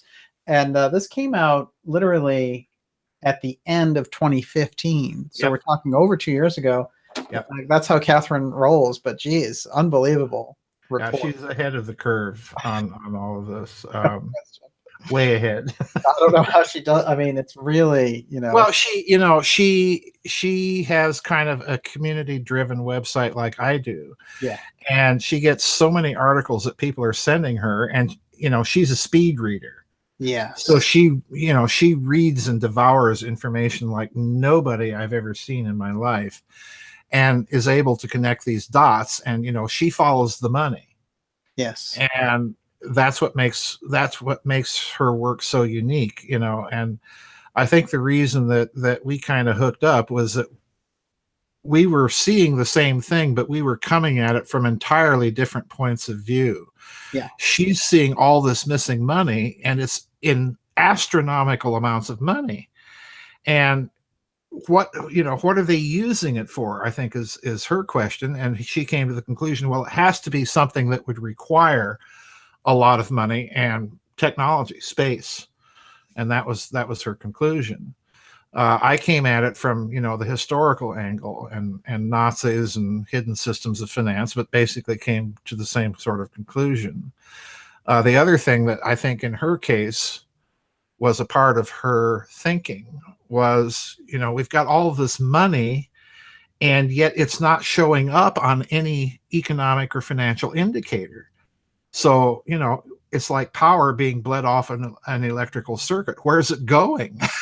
Yeah, right. Well, it's amazing because I've often pointed this out, which is that before your work and Catherine's work came out, most of this research didn't exist. And this is the fascinating thing. Or if it existed, it was there in this kind of disconnected form. Yeah. And there's something incredible about the advent of your work and Catherine's work coming in and people being able to absorb that. My own thing about it is I've called it Solari University when looking at her stuff. And then when I think about the incredible things that I've learned in your, book series, I mean, it's phenomenal. It's such a step above the information. So when I think about, the research that I enjoy the most, your stuff, the work of Peter Dale Scott, Catherine Austin Fitts, there's incredible stuff that's available in alternative research beyond anything that you will find in any kind of mainstream research. So regardless of the things that happen underneath around alternative research that aren't so great, there's this incredible block of work. And one of the fascinating things is from someone like me who studied Steiner in anthroposophy. Well, Catherine Austin Fitts had someone on talking about Yes, I mean, that's amazing to me. So I'm like, wow, well, now she's moving into that. I can't wait to see what happens. She's been there for a very long time. I think, I can't speak for those other researchers, but when I got started with all of this, I made a deliberate decision early on that if it took off, I was going to try to bring some sort of academic standard to this right off the bat. Right. Because quite frankly, I just get tired of reading books with no footnotes. Yeah, right. Some of the information's good, but golly, where do you find it? Yeah, absolutely. Olivia, you're up. Okay, Science Churchill would like to know both of your thoughts on Ingo Swann's book Penetration. Oh, wow. Great book. It's an amazing book. I haven't read it. Oh, I'll send you a copy, actually. Okay. I think Ingo was one of the best psychics that ever hit. I think he was utilized heavily by intelligence groups, and sometimes we don't know even who some of those groups were when he was remote viewing the moon. There's definitely a sense of humor in his work too, which sometimes plays on the entertainment thing, but I think there's a lot to be gained. And basically the question I think is heading towards this, Joseph. He was remote viewing large-scale activity, large-scale groups operating on the moon, doing physical labor and large towers and things. And how viable do you think that is? I tend to think that, number one, there is certainly a lot of evidence that there are artificial structures there. I mean, just think of the Blair Cuspids. Mm-hmm. Not to mention all the stuff that Hoagland has been doing over the years, and now other people have jumped onto that bandwagon. I also don't think it entirely impossible that there are groups of people there. And the reason I say that is just by parity of reasoning. If you set up a secret space program to, research exotic UFO-like technology, and if you set up a hidden system of finance to fund it, and this is done in 1947, it's now been decades that this has gone on. Yeah.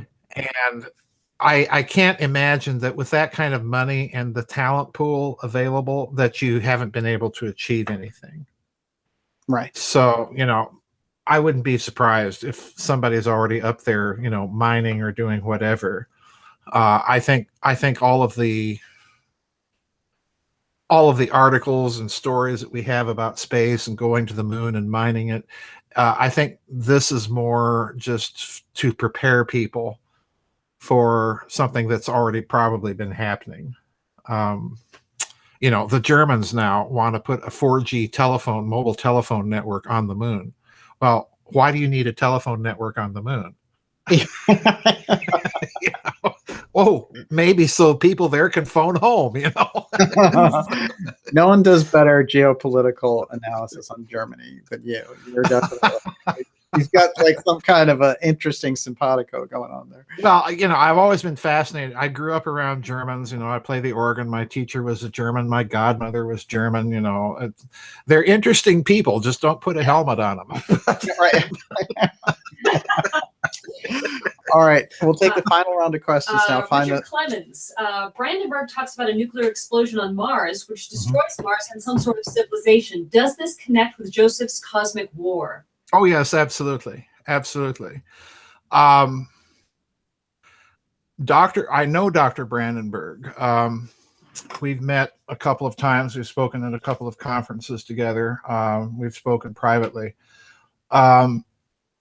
Dr. Brandenburg is in a very unique position to make a case like that because his whole field, his specialty, is nuclear plasma. So, he knows the ins and outs of nuclear explosions and other nuclear reactions. What got him started on that line of thinking was the heavy presence of xenon-129 in the Martian atmosphere.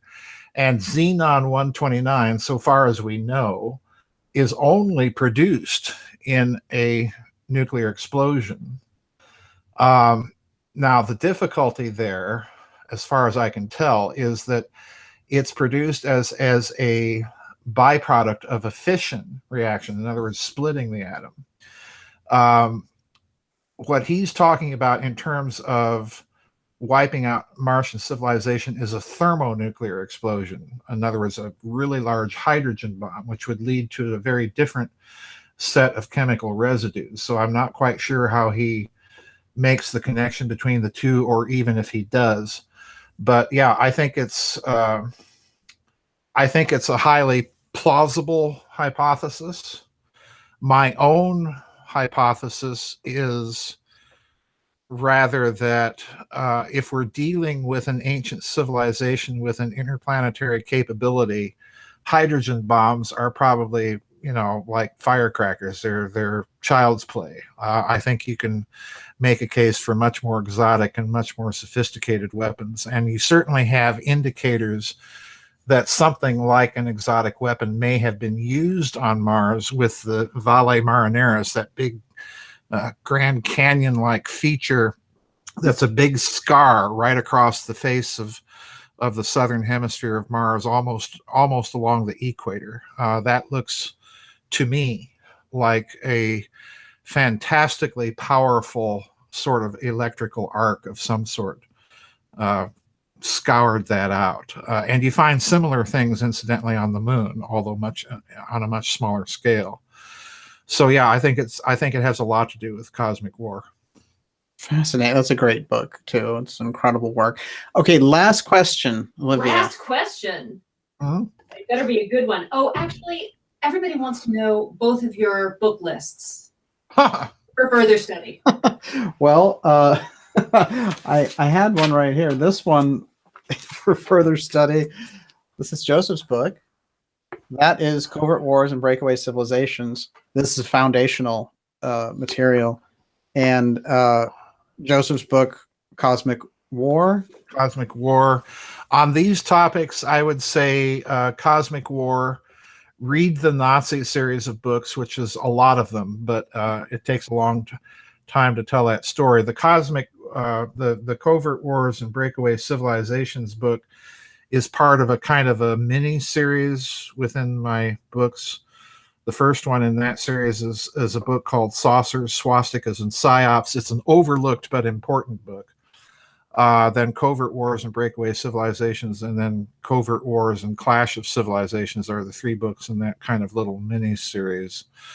But for a list of books, we'd be here all night. The easiest thing to do would be just to go to my website, GizaDeathStar.com, and then click on the About tab, and it will pull up kind of a short little bio of me, and then it will list my books in the order that they were published, which is more or less the order I intended them to be read in. You can read them in any order that you want, but I do have a kind of a plan in my noggin of how the books are laid out. If you want to go close to the edge, also in this realm of information, try Cosmic Memory by Rudolf Steiner, because that gets into a kind of a deeper etheric aspect of what's going on. And then Peter Dale Scott's work, The American Deep State, is a hardcore political book that you would need. I was trying to think of my favorite book of yours, Joseph. There's so many. And what's interesting to me is you did a book, Thrice Great Hermetica, that contains so many elements. It's got Christopher Columbus. It has Akhenaten. It has the early travels to America. It has gold. Music. Yeah, right. It is such an interesting book. And when we did a video called The Akhenaten Prophecy on that book, and it's over and over again, people tell me it's one of their favorite interviews of yours. So I highly recommend that book as another one I would throw out there. And certainly if you study things about the deep state and the Kennedy assassination, this book is incredible. Joseph Farrell's book on LBJ. And I know that you had to actually put this out on a timetable. So it's, oh boy. it's I got a call from David Childress in 2010. Yeah. And I was intending to do an LBJ Kennedy book eventually. Yeah. But he calls me up and he says, "Hey, can you do this book for me?" The author I had lined up to do it backed out. And I said, "Yeah, when do you need it?" And he says, "In a month." Yeah, right. Oh, gee, thanks, David. So I literally I lived at my computer, and it works. Somehow. Since you mentioned Hoagland, I'll put a plug in for the reissue with all the extra material of Dark Mission. Oh yes, absolutely. Dark Mission and Monuments of Mars. Right. Yeah, incredible work, I think. And there is an online book, which is Catherine's book, which is Dylan Reed and the Aristocracy of Stock Profits. Yeah, it's had so many problems getting published because of the explosive nature of the book that you can just read it. Boy. If you want if you want to go really deep, yeah, you can go right there and read it. And she made it free. Well, how easy is that? Yeah. Well, yeah, she does that. If they cross her, she just makes it free. So there. But so I'm going to do, because you said the book list, though, a wild card. Give us a wild card book by an author that you respect. Oh, golly. It can be a wild card. A wild card book of an author I respect. You would ask something like that, and make me think. Gosh, there's so many. It depends on the subject. There's so many. So many, yes. In this field, oh golly. Well, you could take your pick of any book by Jim Marrs. Oh yes, incredible work. I have a book by Terry Gallinoy that was written in the 1980s called The Great Credit Card Conspiracy. That's a really eye-opening book. Wow. Yeah, that's an eye-opener. Golly, I've got to look. There's the grand shelf. Yeah, there's just so many. Paul LaViolette, Secrets of Anti-Gravity Propulsion. Excellent book. Definitely worth the read. He was there at the Secret Space Conference with us in Bastrop, and I can't praise that book highly enough. There's just so many out there. Carol Quigley, Tragedy and Hope. Oh wow, that's James Billington, Fire in the Minds of Men, which is kind of I always view it as kind of the precursor to Tragedy and Hope. By the Librarian of Congress, and it's all about conspiracy theory. But you're right. Golly, Wow. Yeah, there's a lot. I would throw one out there. Jim Keith, Mind Control, World Control. Oh yes, absolutely. What a strange and ahead of its time book. Oh yes, yeah, incredible. Yeah. I know that Catherine brought up a book, and I had read it before I got it, and I can't think of the name of it, but it's I'm actually struggling with the guy's name. Tenney, I think his name was Mac Tonnies. That's it. Oh and yes. the book is about those cryptoterrestrials. Excellent, short work. It's a thin little book, but it approaches the whole ET thing from an entirely different angle. Yeah. Wow. And sadly, he passed away. Very young. Very young. Yeah. Very young. Last question. Science Churchill again. UFOs around chemtrails. Any thoughts? That's a tough one. Actually, I think that you've given the floor to Science Churchill. Give me another question. That's such a good question. I'll let right. Joseph answer that. Okay. Does Joseph know of any government programs to initiate communication with ETs? Well, there's the SETI project, obviously, but to initiate communication, let me put it this way. In Covert Wars and Breakaway Civilizations, I did a chapter on crop circles and what I think they are and how they're formed. And I think that you might make a case that some of those are attempts to communicate with them. But you'd have to read it carefully to understand why I argue that. Chemtrails and UFOs, that's interesting.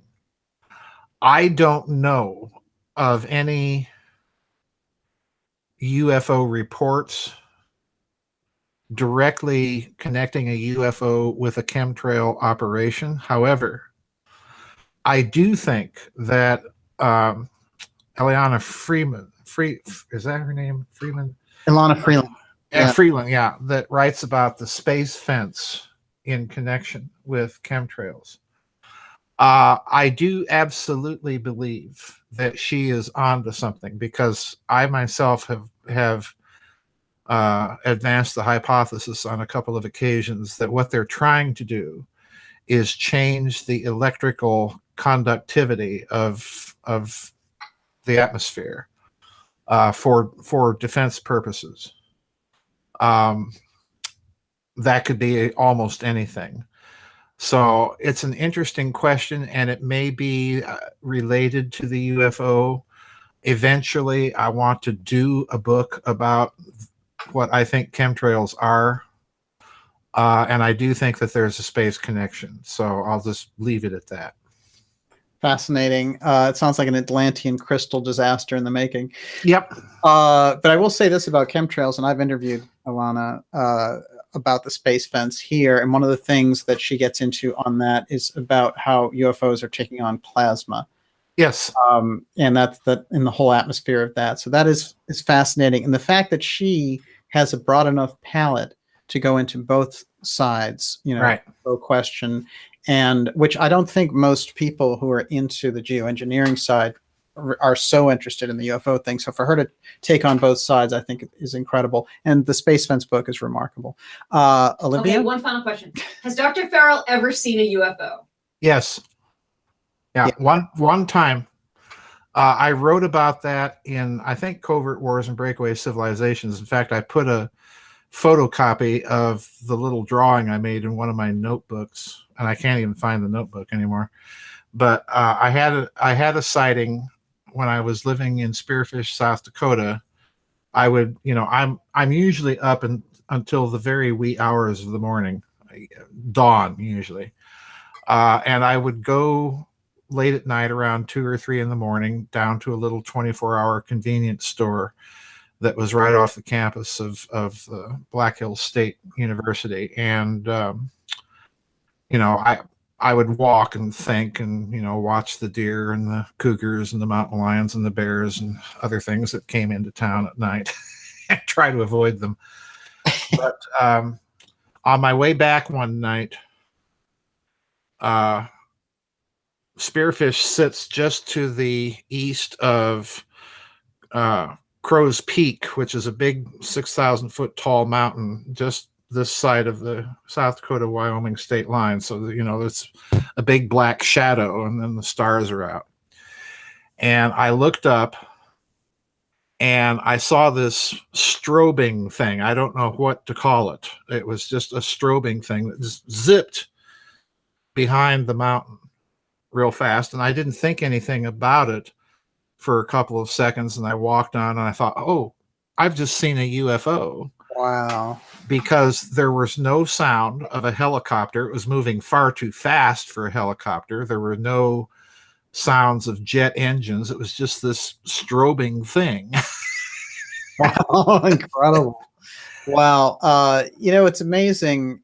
It's kind of like that thing of when it actually happens to you. I remember this day I was walking down the street, and I bumped into this guy who turned out to be Charlie Fultz. And the way that he was talking about this abduction scenario that he had, and it's so interesting when you actually, it changes the way that you look at the entire phenomena when you've seen it or when you think you've been abducted or whatever it happens to be. It's a different type of experience than when you go back to read about it. So yeah. It is something that happens to you. And I know some pretty incredible people who've had those sightings, and I think it changes how they view the entire topic. It does, because for me it had always been kind of hypothetical, right? And what grabbed me about it was I wasn't even aware at the time I was actually seeing it. I had to walk on a couple of steps, and then realize, oh. That's what it was. Right. Well, Joseph, it's so great to have you here. Those were excellent questions, everyone. Thank you so much for joining us. Just extraordinary. Probably the best episode with Dr. Farrell. I can't even imagine. Just incredible subjects and tackling incredible subject matter. So thank you so much. For having me back. Yep, thanks for having me back. Send me the link when you get it up so I can put it in my members area, because I'm sure they'll want to listen or watch or whatever. Yes, absolutely. And we're going to have, we'll have you back soon because there's so many issues to tackle, but people can get your latest book, which is Hess and the Penguins at GizaDeathStar.com, which is a fabulous, incredible and eye-opening book. There's a lot of bombshells in there. Oh yeah. And you're working on a new one. I am working on a new one. I am planning to start writing it after the organ arrives, which I'm hoping and praying will be sometime in the next month. Hey, it's coming. Oh, well, so they keep saying. Yeah, I want to get started writing it. I've been writing it in my head, like you do. You start writing things in your head. Yes. So I'm kind of figuring out how it's going to be a hard book because it's going to be both about some very ancient things and some very modern ones. And it's going to be a very hard book to write on this subject the way I think it should be approached. But Well, whenever you do a book, it's an event, and we're definitely looking forward to it. well, try writing them. Yeah, they're events, all right. The house goes to pot. By the end of the process, I end up having to rake the living room and all sorts of stuff. Incredible. But we'll talk to you soon. Whenever we have you here, it's an event. And thanks so much for being on, especially live. And thanks everyone for being here with me and Joseph. And Olivia, thank you for handling all the great questions that we got tonight. Thank you, everybody. Yep. Thank you, folks. And we'll talk soon. Joseph will be in touch really soon and a lot to talk about. All right. Bye-bye. All right. Have a great one. Yep. You too. Bye-bye. And thank you, everyone. Of course, go to darkjournalist.com to sign up for the newsletter. It keeps you up to date on things. And in case you don't get those announcements, I think it's important. We're going to do X Broadcast 3. That's next week. And important things are coming up there. Obviously incredible that we had Joseph with us tonight and more great guests coming up. So thanks. And we're going to have a great spring with you. And thank you, Olivia, again. You did a great job. And now it's Olivia burrito time. That's all there is to it. Burritos. And we'll talk soon. Have a great night.